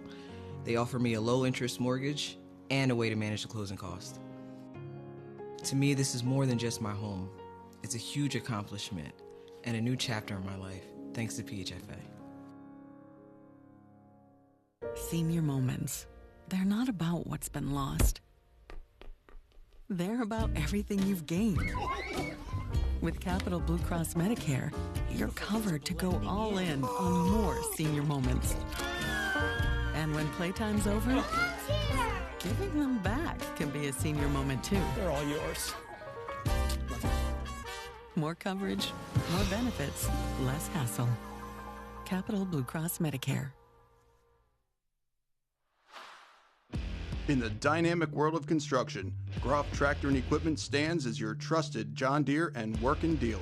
With our extensive range of construction sales and rentals, we provide the equipment you need to tackle any project. But our commitment doesn't stop there. Our comprehensive parts and service departments are there to make sure your equipment is operating at its best, minimizing downtime and maximizing productivity. Our dedicated technicians ensure your equipment operates at peak performance. Our technician internship opportunities provide a pathway to a successful career. Learn from skilled professionals and grow with us. Trust, reliability, and exceptional service. That's Groff Tractor and Equipment. Stop by, give us a call, or visit our website today for more information. Groff Tractor and Equipment, your #1 source for everything under construction. Everybody knows Hoffman has it. Did you know Hoffman has even more? There's the fully stocked Hoffman Ford Parts and Accessories Department, the Hoffman state-of-the-art collision facility, confidence in our ultra-modern service facility, peace of mind with master technicians, satisfaction with low prices. Do I really need to say it again? Hoffman has it. Only at Hoffman Ford, Colonial Park. Hoffman Ford, just what you're looking for. Hoffman has it.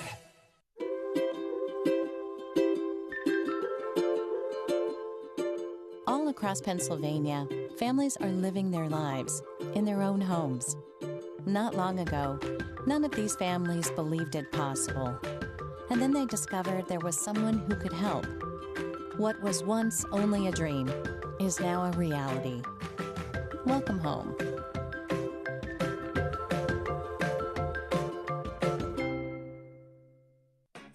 Hi, this is John Timbalbo then and now. Yep, I'm still alive with my son John celebrating 50 years of serving York County. Timbalbo is proud to remain locally family-owned and operated with deep roots in our community. Celebrate 50 years with special promotions, giveaways, and savings. Thanks to all our employees and our customers. How you doing there, Dad? Ready for another 50 years. See you at Jack Timbalbo Family of Dealerships.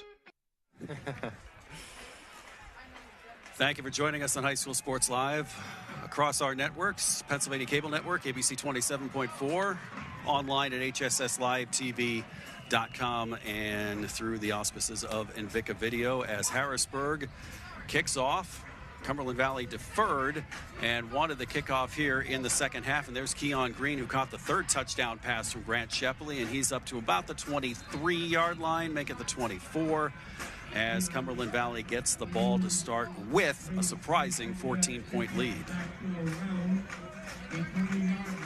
I think Harrisburg just wanted to make this one fair and equal. They're the ones with 5 Division I players. Cumberland Valley not as talented as far as playing at the next level. They just wanted to make it fair and spot Cumberland Valley 14 points heading in the second half. We shall see as Cumberland Valley comes out with a 3-receiver set here to the wide side, 1 man in the backfield, and Grant Shepley in the pistol. He's got Brody Pines behind him. He gets the first give up a wide open middle, but it closes quickly up to the 26-yard line. A nice tackle by Derek Brown, linebacker for Harrisburg. Yeah, if Harrisburg wants to give themselves a chance to make a comeback in this game, they have to be stout up front, and they start off the second half stuffing Cumberland Valley. Force them to throw the ball, see if Grant Shepley can continue to do what he's done to start the game, which is be accurate and comfortable in the pocket. 6 for 8 so far for Shepley. 3-by-1 set now for Shepley. Looking to throw. Actually wants to throw out, go out to the right side, but nothing doing there as Mickens met him at the 24-yard line. That's a loss of 2, back to the 24.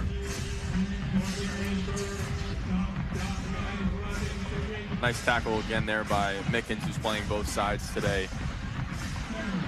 Shepley, it looked like a design drop back pass. He just decided to take off, see what he could do, get back to line of scrimmage. 3rd and long here for Cumberland Valley already. Not what they were hoping for to start the second half. Shepley looks right, then looks up the middle. He'll get to the 30. So 4th and 4. They'll bring out the punt team. So a stop for Harrisburg. Well, that was quick. And that's not what we saw in the first half out of Cumberland Valley. But like we thought, Harrisburg coming out with a little bit more energy, a little bit different and better energy on defense this second half. Let's see what they can do on offense. They've got the shot here. Messiah Mickens back to receive the punt from Andrew Rice. Check that, that's Wagner on the punt. And the punt drops at the 34-yard line. 36-yard punt, no return. So CV could only take 2:16 off the clock to start. And Harrisburg has it at their own 34. Now you mentioned the clock. That's what Cumberland Valley is. They're just trying to take time off the clock. Harrisburg was really slow on offense in the first half. Let's see if they come out with a little bit of a different tempo, knowing that they're down 14, and unless they're perfect, they're going to have to get at least 3 or 4 possessions to tie this game and take the lead. Jayon Lewis. And the run. And again, 4 tacklers for Cumberland Valley as they beat him at the 37. Yeah, Harrisburg's only touchdown drive, their only scoring drive, was a 10-minute long drive. If you're Cumberland Valley, you're fine giving that up. You're fine giving up 3 yards. You're fine giving up 2, 4 yards. Just can't give up the big play. The old saying is bend, don't break. That was Ewell with the carry up to the 37, so 2nd down and 7.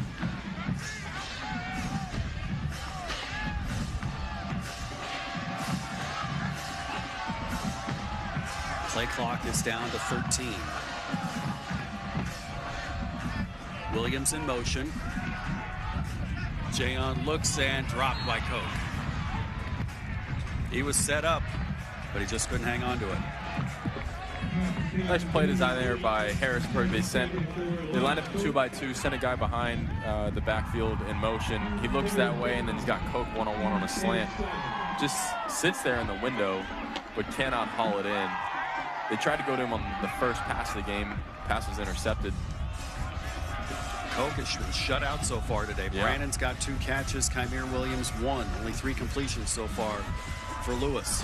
Yeah, Koch by far, I don't think anyone would argue he's the best athlete on the field, so it'd be hard to think of Harrisburg coming back without getting him involved today.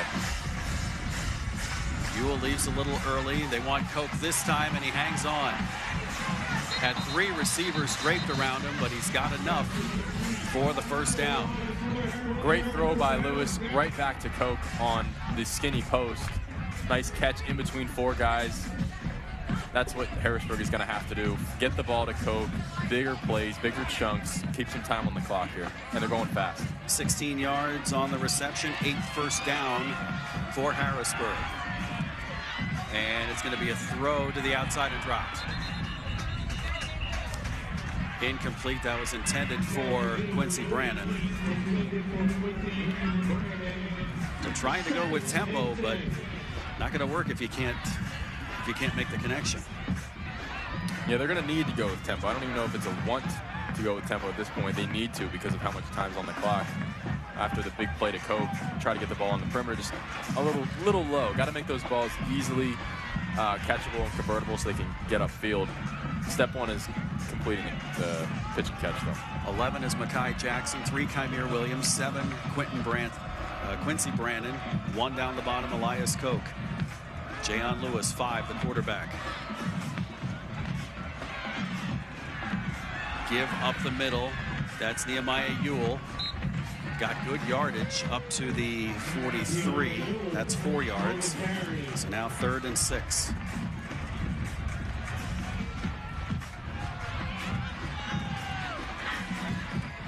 Yeah, another 3rd down here for Harrisburg. We saw a lot of these in the first half. Like I said earlier, they line up in the formation that they want to run the play out of. Then they look to the sideline for the play. It ends up chewing a lot of time off the clock. We're already under 8 minutes here in the 3rd quarter. Give up the middle. Maybe about to the 39 for Ewell. So 4th and 2. A must-have 4th and 2 for Harrisburg here. Their opening drive on offense in the second half. Need to convert this 4th and 2. Down 14 points. Got to get to the 37. Play clock not an issue right now. It's a 27. Alex Bruinton now in as a tight end. 44 for Harrisburg. Koch one-on-one down here at the bottom with Keon Green. He moves closer in. And Jayon Lewis will take it himself, and he's got the first down up to about the 34. Yeah, that's been pretty good to them all day, the run with Lewis. Completed his longest pass of the day to Koch, and he's been running the ball very well.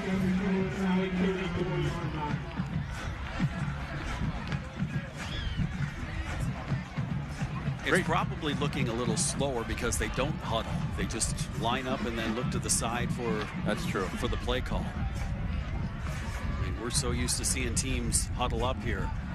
Lewis, a little bit of confusion in the backfield. He's lucky to get back to the line of scrimmage. Yeah, swallowed up by Noah Bazolka there. The tight end and defensive end for Cumberland Valley. He's a beast in there. He always plays to the field side. He's been very involved, not just in making tackles, but in containing these athletes for Harrisburg.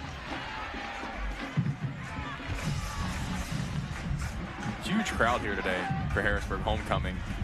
Great to see. Yeah, pretty much they're lined up from the 50 all the way back around to the end zone here. Nice turnout here by the Harrisburg faithful for homecoming. Pass incomplete. Koch had it. Couldn't hang on to it. Found the seam in the zone. Yeah, Lewis knew where he was going the whole way with this. Looked left to look away the safety, get him to move a little bit, and he came back to the seam to number 3, Kymere Williams, the senior, just couldn't hang on. Probably got to come down with that if you're Kymere Williams. A good ball by Lewis, who's been shaky in the first half. Cumberland Valley running a lot of cover 3, and cover 3 is vulnerable to those seams. This is the first time we saw Harrisburg go after it from a 2-by-2 formation to the slot. I'd like to see them come back to that again because Cumberland Valley's become very comfortable in cover 3 today. Mickens Sends Williams in motion. That's Lewis, rather. He's got Koch. Koch. He's going to be... They're saying move the chains, first down. He's got the first down. Yeah, 5-yard hitch to Koch with the seam that took the coverage in cover 3 off the top. A 5-yard throw picks up 6 more after the catch and a first down for Harrisburg. So mark him up to the 24. Good catch by Koch. And that's the thread of the seam right next to Koch that took number 5, Keon Green, off the top that allowed him to be that open. Getting Koch involved is huge. It's his second catch today. Lewis, give. Nice job by Mickens to the 10, 5. Yes, touchdown. My goodness, is he explosive. He is a blur. You have to keep him contained if you're Cumberland Valley. They did not, and he will make you pay. Unleashed is Messiah Mickens getting the touchdown. That's his second on the day. Watch this shake on the corner, number 5, right here. Effortless. What a move, what a play. 14-21, Harrisburg with one of their classic second half comebacks underway. Mickens is a junior, 6 foot, 200.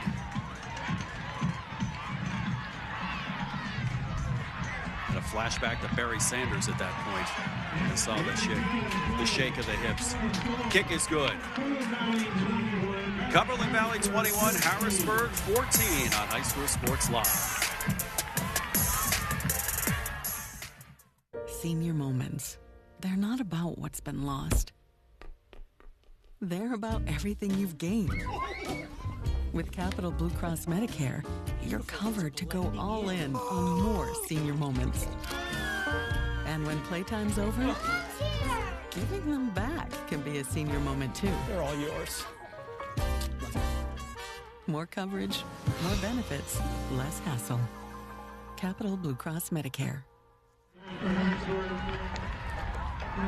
Pennsylvania Cable Network and High School Sports Live are partnering to bring you Pennsylvania high school football games all season long. Watch on cable or stream live with PCN Select. Visit PCNTV.com for the full schedule and join us next week as we head down to District 1, Downingtown West at Coatesville.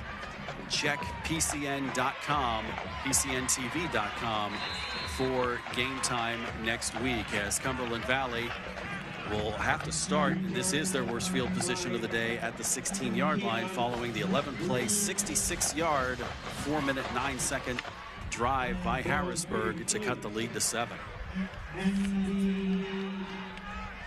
If you're a Penn State fan watching this today, Mickens, who's a Penn State commit, he got his offer as a freshman at Trinity, and he's been committed for a while now. He's been very, very impressive today, I will say.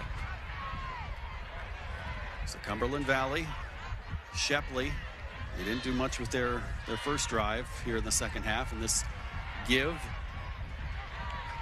up the middle to about the 19, 3 yards on the carry.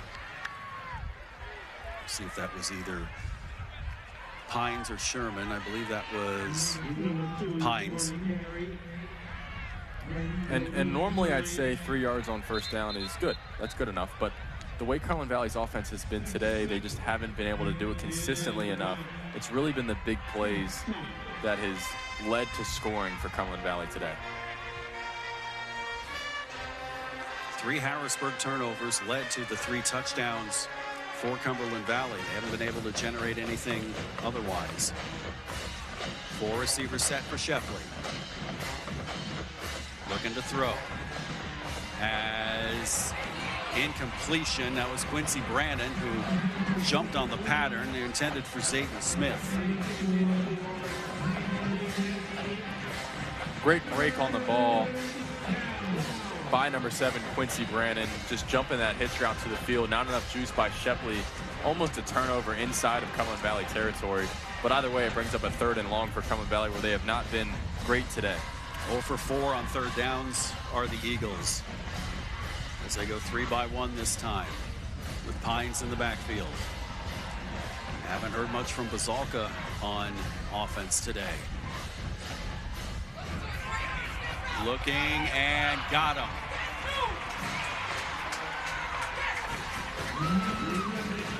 And that is Mr. Mickens making the sack. Yeah, Harrisburg brought the heat there. Shepley didn't like what he saw, and he's not quick enough to get away from a guy like Messiah Mickens. Breaks him down.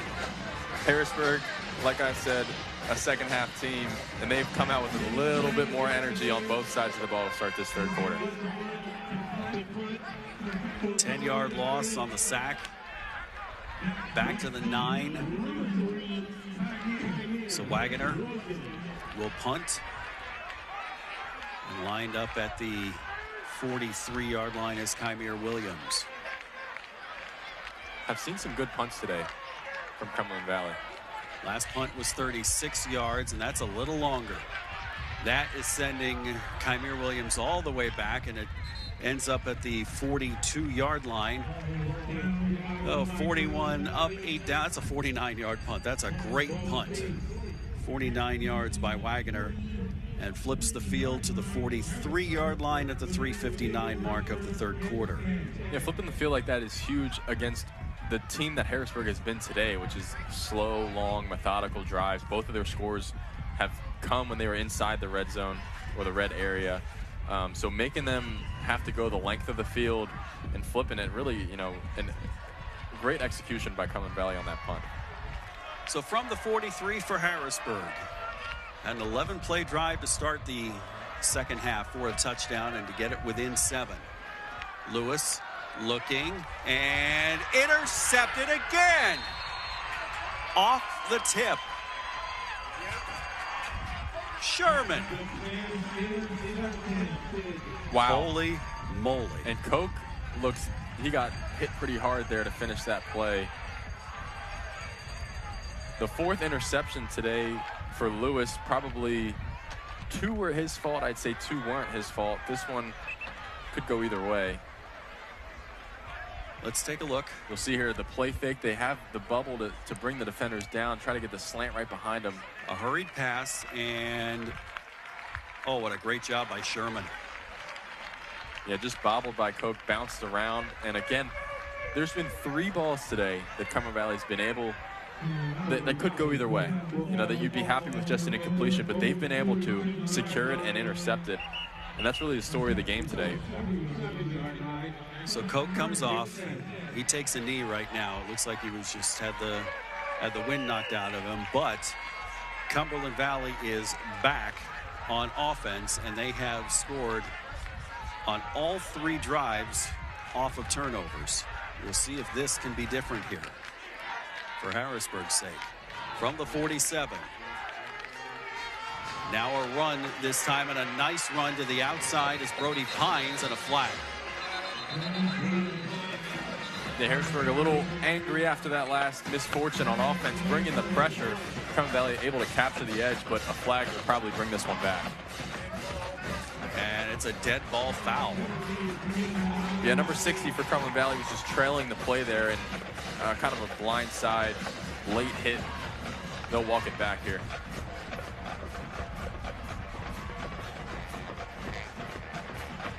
So here's the run again. A nice job by Pines to get outside. Would have back to the 38. Would have been one of the better runs of the day for Cumberland Valley. They really haven't had a ton of success running the ball. But instead, they're looking at 1st and 20. Only the 2nd penalty on the day for Cumberland Valley. It's back to the 38. I'm sorry, 2nd and 20. So, yeah, since it was a dead ball foul, it was 2nd, and now it's 2nd and 19. It's up in the middle and nothing. And this Harrisburg defense is hyped up. Yeah, Cumberland Valley in the second half has not done much on offense at all. They're just, seems like they may just be content on this drive to taking as much clock as they can off the field and maybe another 50-yard punt. Well, if you flip the field from here and then you force Harrisburg, if it was the same result, then they'd be starting inside their own 20. Yeah, and I don't know how you can have confidence on offense right now if you're Harrisburg. So Cumberland Valley just needs to take care of the ball, take this play clock down as far as they can, and just try to get out of here, out of this drive with as much clock off as you can. One-on-one up top, and they go middle to Bazalka. Bazalka gets it to about 10 yards to go. He gets 9 back. A good design there to get Bazalka involved, get Shepley going again after getting sacked a few times, and give your punter a little bit of help here. See if you can pin him inside the 20. Harrisburg seemed like they were giving him that little space right there because there was only one-on-one coverage on the far side, and Bazalka was able to get away from a tackle, but Kymir Williams came up and held him to just a 9-yard gain. Now they mark it back to the 46, so an 8-yard gain. So 4th and 11, and the punt team is on. Here's Wagner, end over end. He's going to get it to go out of bounds at the 7. Woo! Wow. I'll tell you what, he has been spectacular today, flipping the field for Cumberland Valley. This cannot go unnoticed. 47-yard punt. His last 2 punts, 49 and 47. So great job by Jackson Wagner, 5'9" senior. He's listed as kicker, punter, running back, and linebacker. So pretty much does it all. So Harrisburg has to start from, and they mark it up to the 8-yard line. Worst field position for either team. And Koch is back out there. He took a tough hit on the interception last play on offense, but he is back out there. They're going to need him. He's been a part of their biggest plays on offense so far, aside from Messiah Mickens' runs. That was the first time Cumberland Valley did not score off of a turnover, but flipped the field very well. And this is Mickens, and forced out of bounds by Keon Green at the 13-yard line, so 5 yards. It's a great play to the drive there for Harrisburg. Mickens is so tough to bring down. If it wasn't for the sideline, he'd probably still be going right now.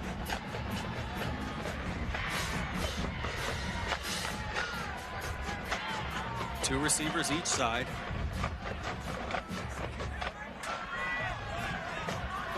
Brandon and Jackson on the far side had a hard time seeing what the play was. Now they've got it.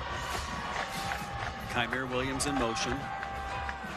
And Mickens going to take it again. He's got a good block, but that was a hold. It was. Too good a block.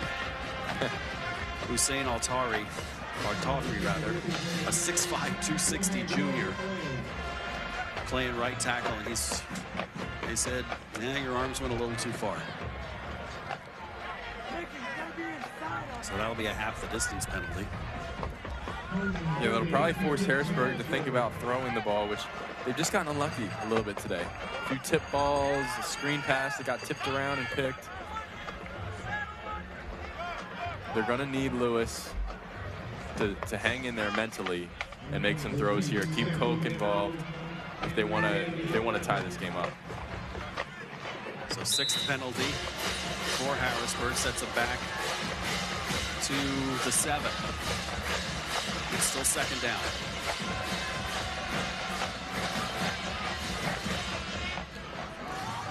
Lewis goes left up to the 13. He gets the yardage back. Brings up another 3rd down for Harrisburg. They've had a ton of 3rd downs today.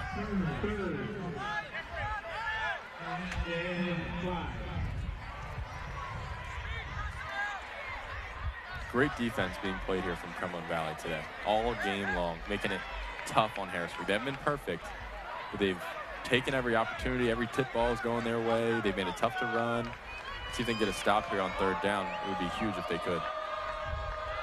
Ticking down, almost a minute to go here in the 3rd quarter. Play clock at 7. Down to 5, and Lewis will take the snap. Looking left, wants Kymir Williams, and no, out of bounds, incomplete.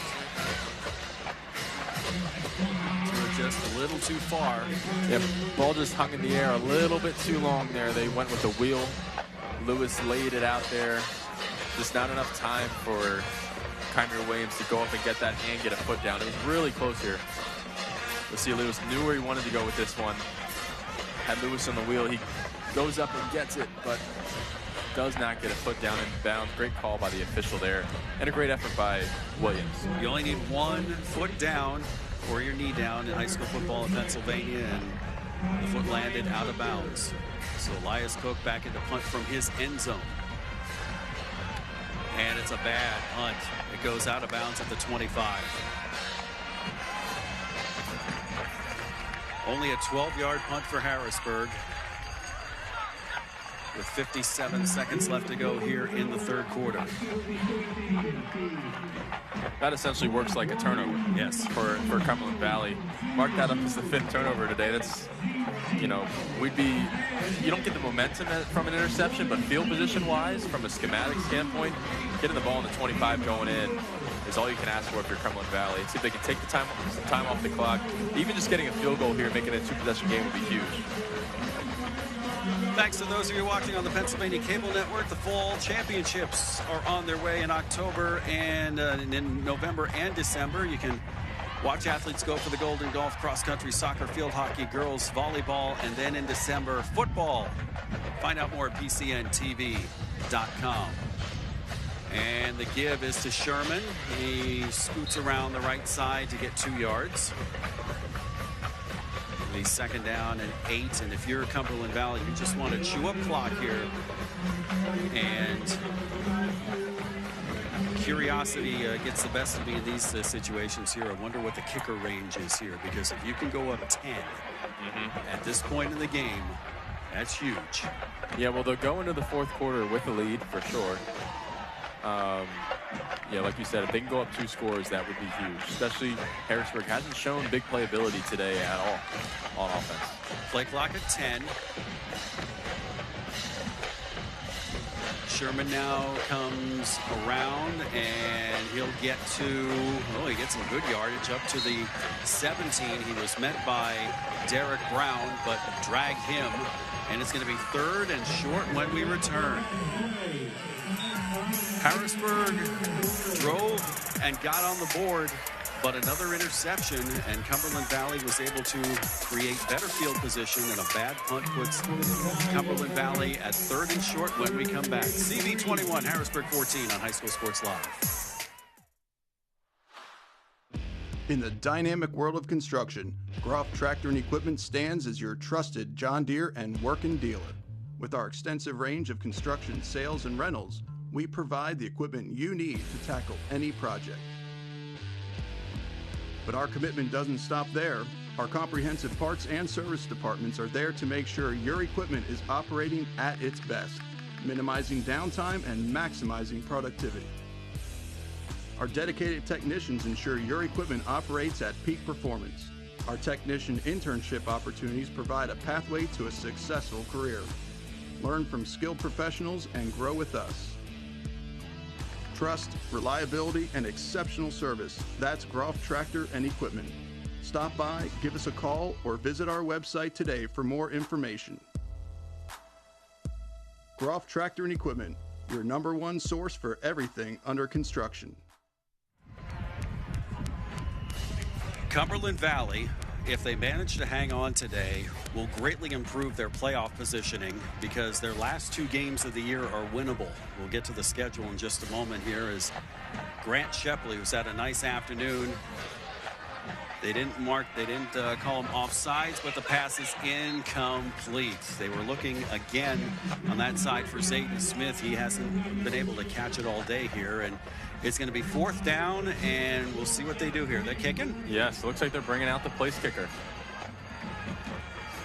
He's looked good on extra points today. That's what we've seen, but this would be a huge field goal if he could make this. Andrew Rice is going to try it from 35 yards out. He's about on line with the left upright. This will be a 10-point lead if he can make it. Harrisburg has blocked a kick earlier this year, and we have a timeout, Harrisburg. We'll keep it here. We'll keep it here because we wanted to talk schedule for the rest of the way.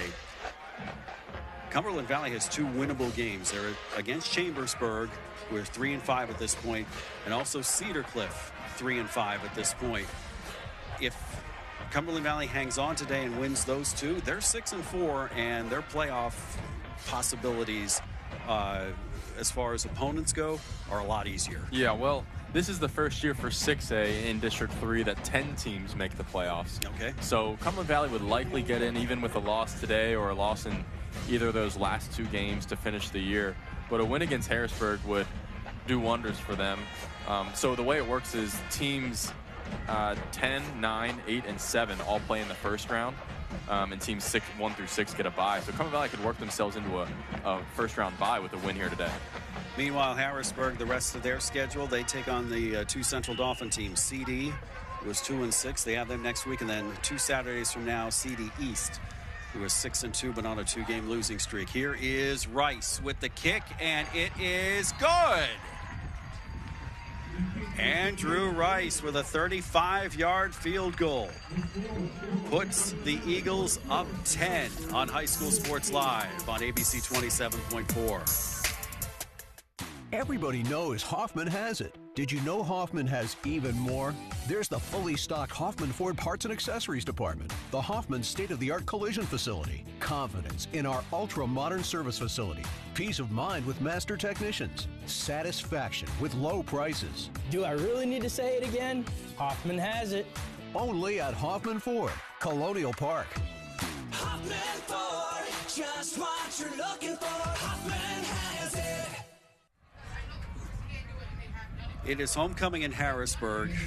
An awesome crowd here, but it's about 20-1 in favor of Harrisburg here, especially on the near side. You're looking at the majority of the crowd there on the far side. If you're watching from home or wherever you are this afternoon, thank you for joining us here on ABC 27.4, PCN, and HSSLiveTV.com. That's Quincy Brannon, who takes it to the 20 and up to the 25-yard line, 23 yards on the return for Quincy Brannon. Yeah, if you're Harrisburg, you got to go now. They've shown signs of being able to push the ball downfield to Koch. They've got Mickens on the perimeter. But it seems like they've been comfortable taking their time, being slow, and it's kind of led to mistakes. I'd like to see if they can go up-tempo and take advantage of the athletes that they have against this Cumberland Valley team, who's been very disciplined, and take advantage of the opportunities that have been presented to them to this point today. Normally with Harrisburg, we're talking penalties for mistakes. It's not. It's 4 turnovers and a bad punt, which led to that field goal. Mickens up to about the 29. Yeah, 4 yards. Mickens up the middle for 4. That'll work. That sounds great in the first quarter when it's a tie game or maybe you're down 7. But we're almost, we have 11 minutes left in the fourth quarter. You got to see if you can do something, get it all back with one big play here. You're going to need it either on this drive or the next one. You're not going to be able to go down and do a 10-minute drive for a touchdown and get back in this game. Ewell and Mickens are both in the backfield this time. Play clock at 15. Lewis looks over the 4-man line for CV. Now sends Mickens in motion. He gets the give, and oh, what a great tackle there by Brody Pines in the backfield. Great contained by Cumberland Valley. Making it tough. Harrisburg they've tried to get the ball on the perimeter like I've been talking about, but they just haven't executed. They're calling what I'm talking about. They just haven't been able to do it. Mickens took a brutal hit here. Pines grabbed it, got his ankles, and just got it at the right spot. And it was a loss of a yard, so 3rd and 7. Roll out back to Lewis. He's in trouble and sacked. Brady Hockenberry. Great tackle by Hockenberry. Lewis, they went with the design rollout on third and medium. We had nothing downfield really, and rolling to your left, that's tough. Couldn't get the shoulders around and get anybody a chance, and looks like they're going to bring out Koch for another punt. You're going to have it's 12 to go, deep in your own territory, and this is the right call. Yeah. 9:45 to go here. Koch gets a better punt off than last time, high, and makes a bad bounce, and will bounce to the 49 of Cumberland Valley. Only a 28-yard punt. Harrisburg has made offense look really, really hard today. They've made it look really, really difficult. Haven't blocked well. There's two things that you need to be able to do on both sides of the ball. You need to be able to tackle, you need to be able to block. And they really haven't blocked anybody up front. They haven't gotten their guys in space at all, which is disappointing because you know they have some great athletes that just aren't being able to showcase their skill today. So back to the 49-yard line. And a first down for Cumberland Valley. Just one man in the backfield with the 4 receivers set. They will go with Sherman, and he'll lose yardage back to about the, they'll only lose a yard. Yeah, aside from the big plays today that Cumberland Valley's had on offense, really through the air, they haven't done much on the ground. They haven't really been able to put a whole drive together. So I wouldn't be surprised if Harrisburg got this ball back quickly, but they really need to lock in and do something on offense if they want to get back in this game. Good defense isn't going to do it. This is CV's 32nd play on offense. Harrisburg has run 56. Time of possession definitely in Harrisburg's favor. Cumberland Valley, 2 of their scoring drives were 1 play. Shipley, and the screen pass to the outside to Basalka. He'll get up to the 46-yard line, 47. 5 yards perhaps.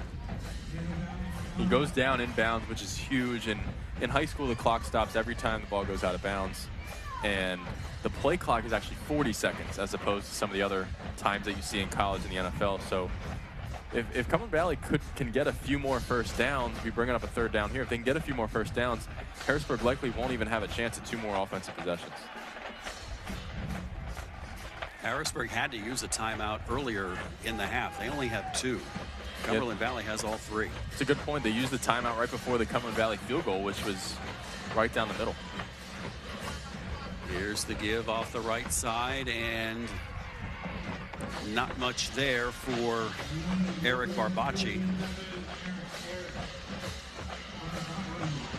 Conservative play call there from Cumberland Valley, but I think it's the right call. They've been shaky through the air today, and the last thing you want to do when your defense is playing this well is give the game to Harrisburg by a mistake on offense. And your punter's been great today. Number 23, let's see if he can stick one down again inside the 10. Yeah, Wagoner, his last 2 punts, 49 and 47 yards. He'll want to pin Harrisburg down inside the 10. Let's see if the coffin corner works here.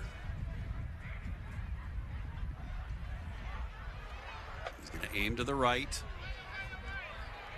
It's high, but it's going to take a Harrisburg bounce to the 25. So only 28 yards on the punt, but job done as far as field position and chewing up 2.5 minutes of clock. So 7:05 to go, and Harrisburg down 2 possessions still.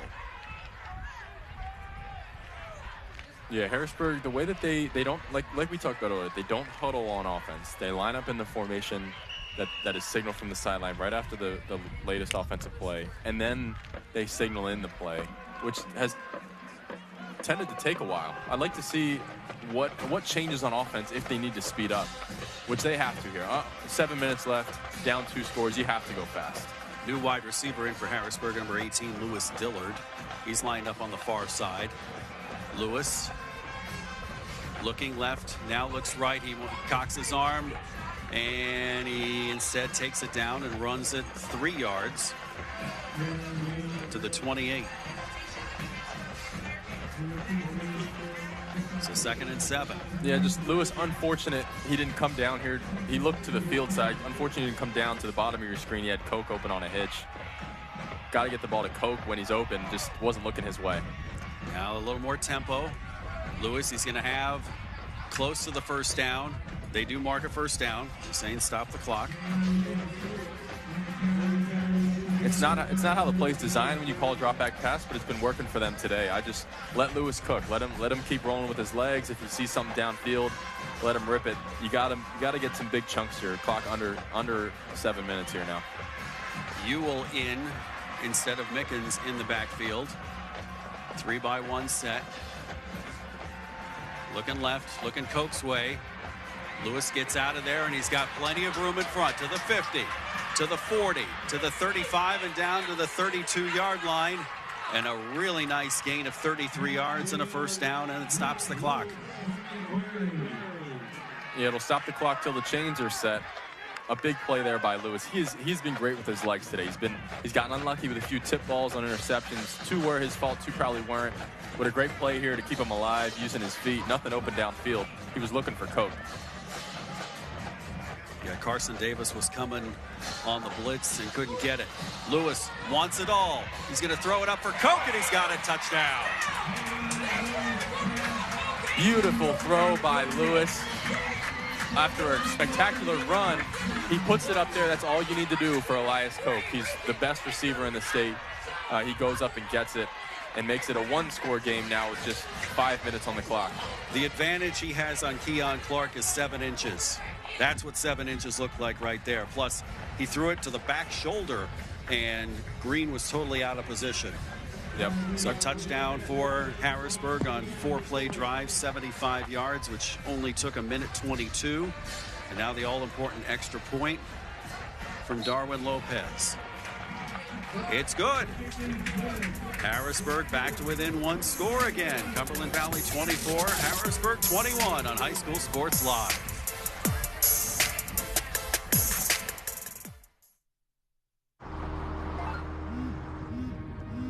Do you want to answer that? Nah, I'd never with a kid in the car. It's okay. I'm not here.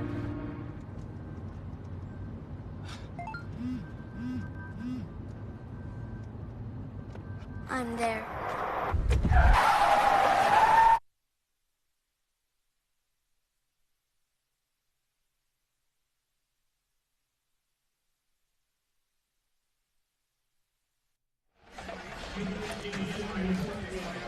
Join us at the end of the game, the AT&T play of the game, the Hoffman Ford player of the game, and the Capital Blue Cross post-game show, all coming up here on High School Sports Live.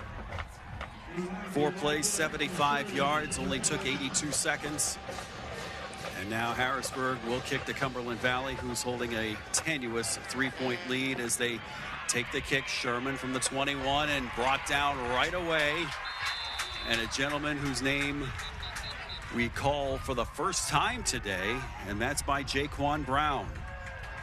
So good tackle by Brown, and Cumberland Valley will start at its own 26. So a while back, Crucial possession myself, here for Cumberland I'm Valley. Never gonna own a home. I'm going to have to rent forever. So first down at the 26.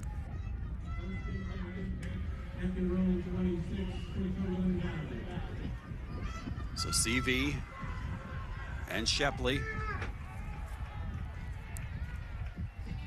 They give Sherman, that's Barbacci on that carry, and he gets 2. Or maybe only even 1 up to the 27. I think the problem for CV right now is their plays aren't taking that long, and they can't chew up enough clock. Yeah, they need to do what they can, which is keep the ball on the ground. If you're going to throw the ball, it has to be complete. You need to stay in bounds. But let's tell you what, Masai Mickens, I knew him for a running back coming into today, but he's made some great tackles. Another one there for him. 3 receivers near side, 1 to the boundary. Shepley, he wants to throw this time. Looking, and intercepted. Quincy Brannon. Quincy Brannon with the interception and the first mistake that Shepley's made today. So Great Harrisburg play. starts on a short field. Great play by Quincy Brannon there. Keeps his eyes on the entire play. Doesn't lock onto the receiver that he was lined up on. He was playing corner into the boundary, but he fell off of him and came over the middle on the crossing route to make that play. You'll see here, Shepley has time in the pocket. Just didn't see Brannon, who was playing boundary corner on the crosser. And a nice play to just high point that and come down with it. Much needed for Harrisburg here. So the first turnover for Cumberland Valley gives Harrisburg the ball at Cumberland Valley 49. Play clock at 7. Lewis, the give. That's Mickens running with purpose to the 41. Yep, and one of the best runs of the day for Mickens. Gain of about 8. Cumberland Valley might be a little worn out. This defense has been on the field for a large portion of this game. And an injury at the 48. That's an Eagle that's down. Let us take a break. 24-21. Cumberland Valley leads Harrisburg on High School Sports Live. So a while back, I thought to myself, I'm never going to own a home. I'm going to have to rent forever. I didn't have money for a down payment. I had no credit history, and I just got out of a divorce. But PHFA showed me that home ownership is possible. They offer me a low-interest mortgage and a way to manage the closing cost. To me, this is more than just my home. It's a huge accomplishment and a new chapter in my life, thanks to PHFA.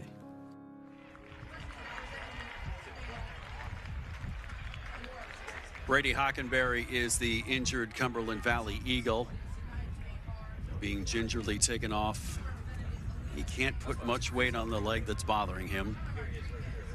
But Cumberland Valley on defense, 2nd and 2, leading by 3. And Harrisburg will line up with 2 receivers far side, Mekhi Jackson and Lewis Dillard. Elias Koch here on the near side, both Ewell and Keon Green lined up at the body of your screen on Elias Koch. Giving him a lot of room, though. Kymir Williams, no. The give is to Mickens. He gets to the outside. He's got room, 30. 25 down to the 21. Sherman with the tackle. Mark him at the 19 and 22 yards and a first down. Great carry there by Mickens. Cumberland Valley, they've done a great job all game of containing him, but as you see here, they just let him make a move, too big of a hole up the middle. He makes the linebacker miss at the 2nd level, and he's able to capture the edge. You made the comment before the break. The Cumberland Valley's defense could be tired. This is play 61 on the afternoon for Harrisburg. Cumberland Valley's only been on for 37 plays. Yeah, it's showing right now. Lewis with 7 on the play clock. Gives to Mickens. Mickens up front. 5 Eagles surround him at the 15. Only a gain of about 4. I end up talking about it in every game that I do, but calling plays and playing offense inside the red zone is the hardest part on the field. Everything is condensed in. It's harder to windows to throw the ball are smaller. The holes in between the defensive linemen are smaller. Linebackers are aggressive. So Harrisburg's done a great job to this point moving the ball. They've moved the ball 30, 40 yards very quickly, but this is where they really need to focus, pick up a first. They still have a first down left, but execute inside the red zone here. Mickens out, Nehemiah Ewell in. Jayon Lewis sends Kymir Williams in motion. Lewis takes it himself, left side, brought down. Did not fool number 28, Hayden Johnson, the sophomore linebacker for Cumberland Valley. It's taken 2 or 3 guys to bring some of these athletes down for Harrisburg today, but Hayden Johnson does it himself. So 3rd and long. I mean, with the tempo that Harrisburg has, this may be the last possession of the game. It's possible. With a first down left, if they can pick up the first down here, and I don't know if that's the goal for Harrisburg or not. If they're trying to, I wouldn't play keep away for Cumberland Valley from what they've shown on offense in the 2nd half. And for the first time now, we think about what is Darwin Lopez's range on kicking. Yeah. Lewis, student body right. Close to a first down. To the 15, to the 10. They have a decision to make here. Do you trust your kicker from the right hash to make a 20, it'd probably be a 27-yard field goal, or do you go for it on 4th and 1? And with 2 timeouts left, will you even get the ball back if you don't get it here? I'm thinking Harrisburg thinks I've got enough athletes, I want to run it. Yeah, well, they've been great in these short yardage situations today. Their best play has really been Mickens up the middle or Lewis up the middle. And Cumberland Valley will probably call timeout. Yeah, here. that's what they want to do. Cumberland Valley calls timeout. Ewell in for this one. We'll keep it here. Ewell in and not Mickens. Which, wow. that interests, I mean, not taking anything away from Ewell. He's got some great yardage also. He's done some great job, some great work going up the middle too. But now both teams have used a timeout here in the second half. And 4th and 1 for Harrisburg at the 10. Yeah, Harrisburg wants to win this game. A field goal would just tie it. They want to pick up the first down here and punch it in. I would be shocked if it wasn't Lewis or Mickens on the carry up the middle. They've had success today on 4th and short, going up the middle with one of those two.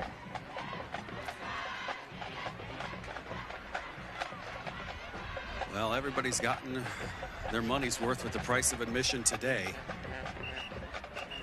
They sure have, and a great crowd here from Harrisburg. It's great to see on this Saturday afternoon game, homecoming for Harrisburg. A great game. I was not expecting Cumberland Valley to hang in this game as much as they have, let alone have a chance to win it. And Harrisburg has not led at any point in this game either.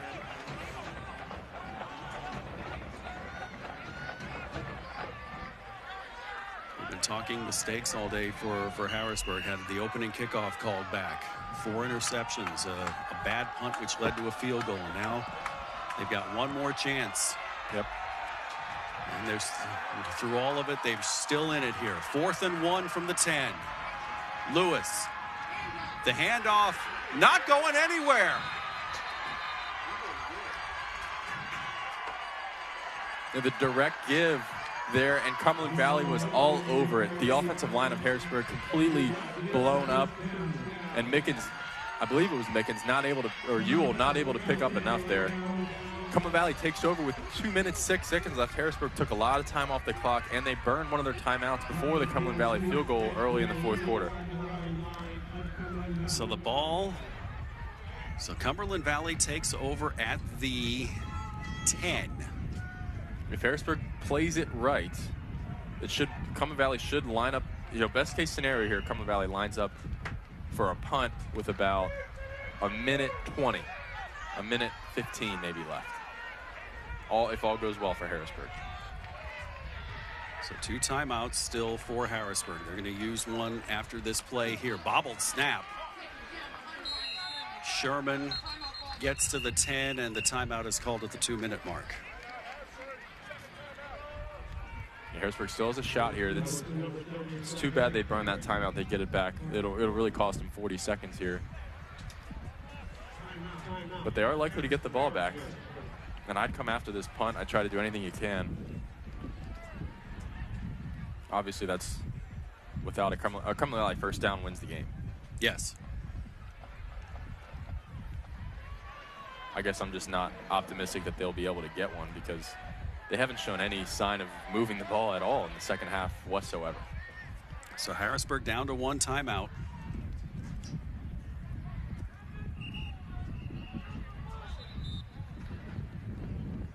I would be shocked here if Cumberland Valley did anything special through the air. The last pass was intercepted. I mean, they bobbled the snap there. I just keep it on the ground and play defense here. Your defense just came up huge. They've been great all game. Nothing special here if you're Cumberland Valley. Sherman to his right, Barbacci to his left for Shepley. Harrisburg trying to anticipate, and the give to Sherman, and he'll get a half yard maybe, and timeout is called at 1:55.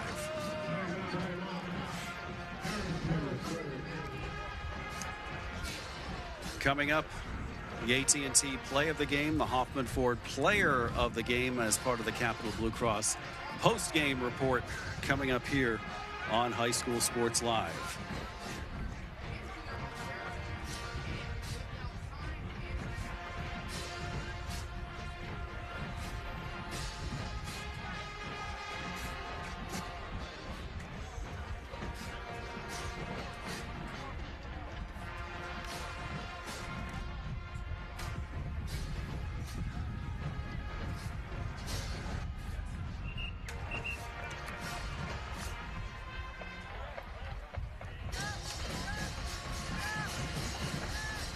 All right, so 3rd and 9 from the 12.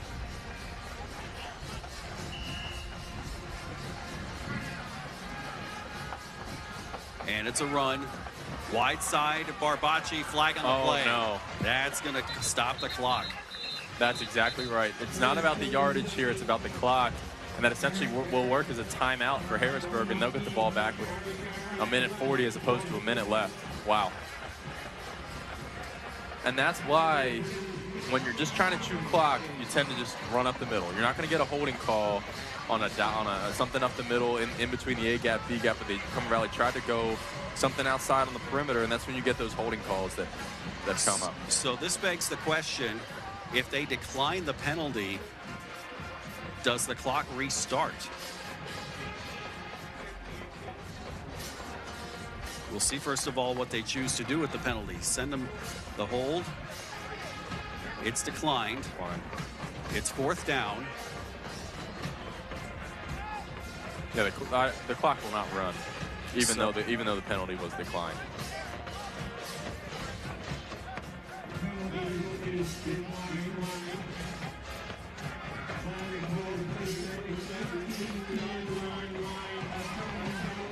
So 7 yards on the game. So the punt team comes on anyway. It's 4th and 2, but this is still the right call here. Dan Campbell is not on that sideline. It's Josh Oswald here, and they're gonna punt. Yep. And Wagner has kicked some bombs this afternoon. Yeah, he's been great today. No reason to have any anxiety about your punt unit out there today. They've protected well. He's kicked the ball well. He's really kept it out of the hands of this returner as well. And the punt will go to the 50 and takes a beautiful roll and takes time off the clock as well. And the ball rolls to the 34-yard line. 32 up, 16 down, 48 yards on the punt. Another well-executed punt operation from Cumberland Valley. Here we go. This is all you can ask for if you're Harrisburg. You went into halftime down 14. Came out a big play to Koch to make it a one-possession game. And now you got the ball. 90 seconds left. I'd like to see the ball in Lewis's hands on a drop back. The biggest plays of the game have been deep down the field to Koch and him using his legs on drop back pass. So now here comes the matchup again. It's still Keon Green on Elias Koch. There's a 7-inch height advantage there for Koch. That's interesting. He has help underneath from the linebacker in cover 3, but nothing over the top. Jayon rather wants to throw it out to Kymir Williams, makes one man miss and gets out of bounds at the 41. That's 7 yards and stopping the clock. Yeah, 7 yards and stopping the clock is huge. If you're not getting out of bounds, you want to make sure it's at least a first down so you can have time to get set up. And Harrisburg hasn't shown that they can get set up quickly anyway. So great job by him getting out of bounds. Only took 7 seconds off. So 2nd and 3. Got to get to the 44 to keep possession.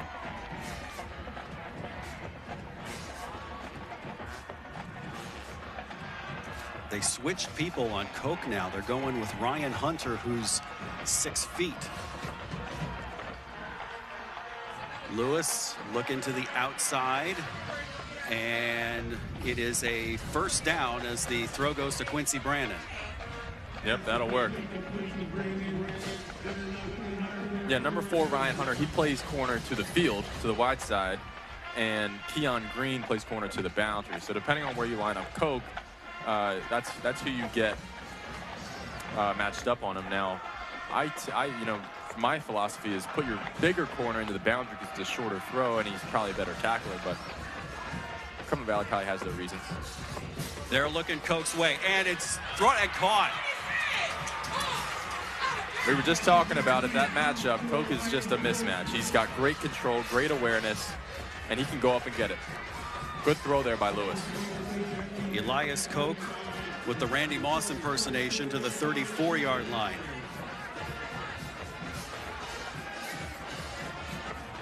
$22 yards on a first down. Cumberland Valley not lining up in any, just going to continue to play defense. I guess they're not worried about that. I would be super concerned about Koch going over the top. Mickens is back in. He's your running back. But he's primarily in there for blocking right now, or send him out in a pattern here. Lewis in trouble, sacked. Back to the 39-yard line, and the clock keeps moving. Yeah, Harrisburg's got to go fast here now. That clock will not stop. No timeouts. When we're under a minute now. Poke down here at the bottom, and now they put two guys on him. They have Green over the top, and they walk out the linebacker to press him. Lewis has room, has a first down. He steps out of bounds, go closer to a first down, excuse me. Had to get to the 24 for a first down. We got a flag, and it's on Harrisburg. Yeah, a hold as Lewis was escaping the pocket there. I saw it. Easy call there for the official, and that'll likely Cumberland Valley will accept that and walk him back even more. And Hadil Bay, number 44 for Cumberland Valley, shaken up on the play.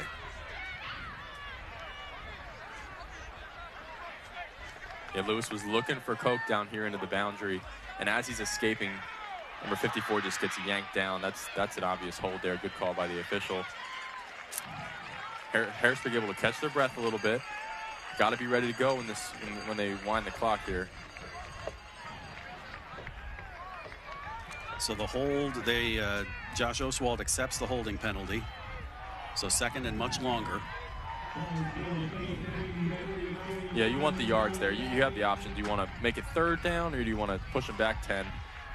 Good decision there to take them back 10 yards and move them farther away. Back to the 49. Got to get to the 24 for a first down.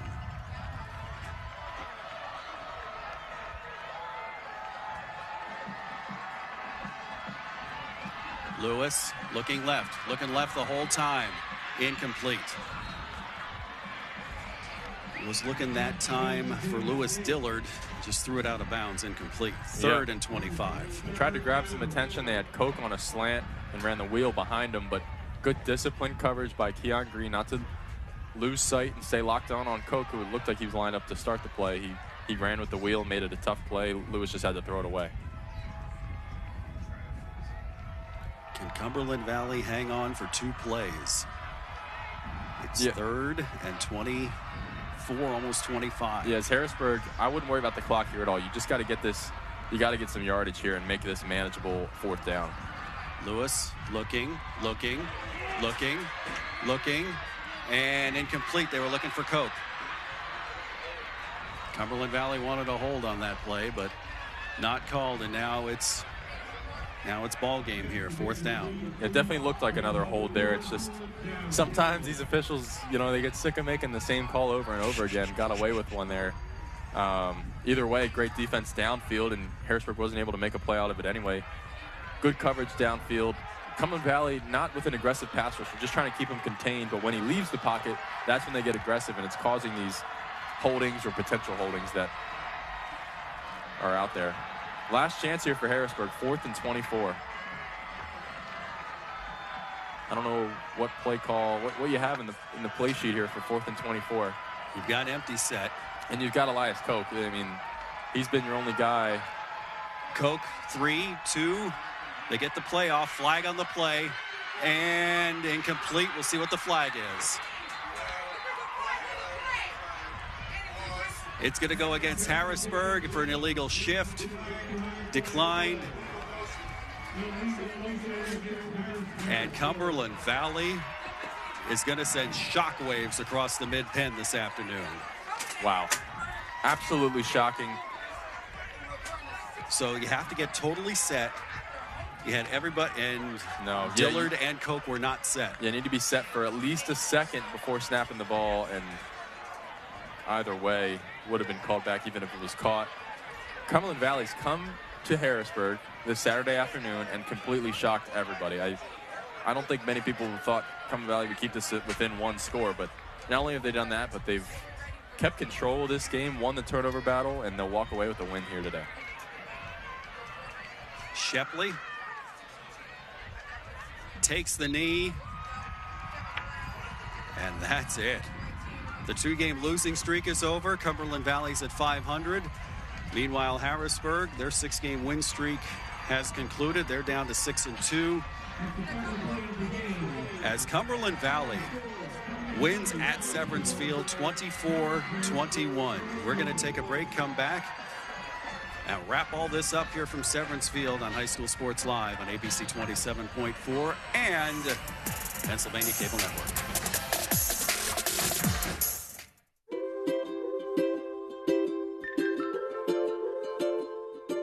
All across Pennsylvania, families are living their lives in their own homes.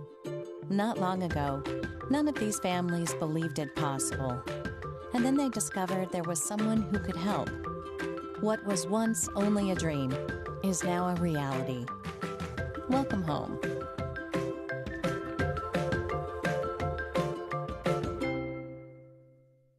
Everybody knows Hoffman has it. Did you know Hoffman has even more?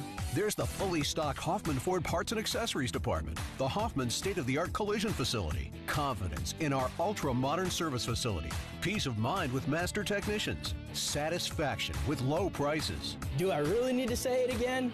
Hoffman has it. Only at Hoffman Ford, Colonial Park. Hoffman Ford, just what you're looking for. Hoffman has it. Senior moments. They're not about what's been lost. They're about everything you've gained. With Capital Blue Cross Medicare, you're covered to go all in on more senior moments. And when playtime's over, giving them back can be a senior moment too. They're all yours. More coverage, more benefits, less hassle. Capital Blue Cross Medicare. This is the Capital Blue Cross post-game show with Kate Prabula and the entire Invica team. I'm Travis Sparks. That is not a misprint, folks. Cumberland Valley has come to Harrisburg and upset the Cougars 24-21. The story today was mistakes on the Harrisburg end, and Cumberland Valley took advantage of them properly. Yes, they did. 4 interceptions today for the Cumberland Valley defense. Some tip balls that went their way, and it seemed like almost after every turnover, Cumberland Valley found a way to score, if not on the next play, very recently on the drive. Our play of the game, we raved about it when it happened at the end of the first half, and it was an amazing catch. A great job by Keon Green catching the 3rd touchdown pass from Shepley.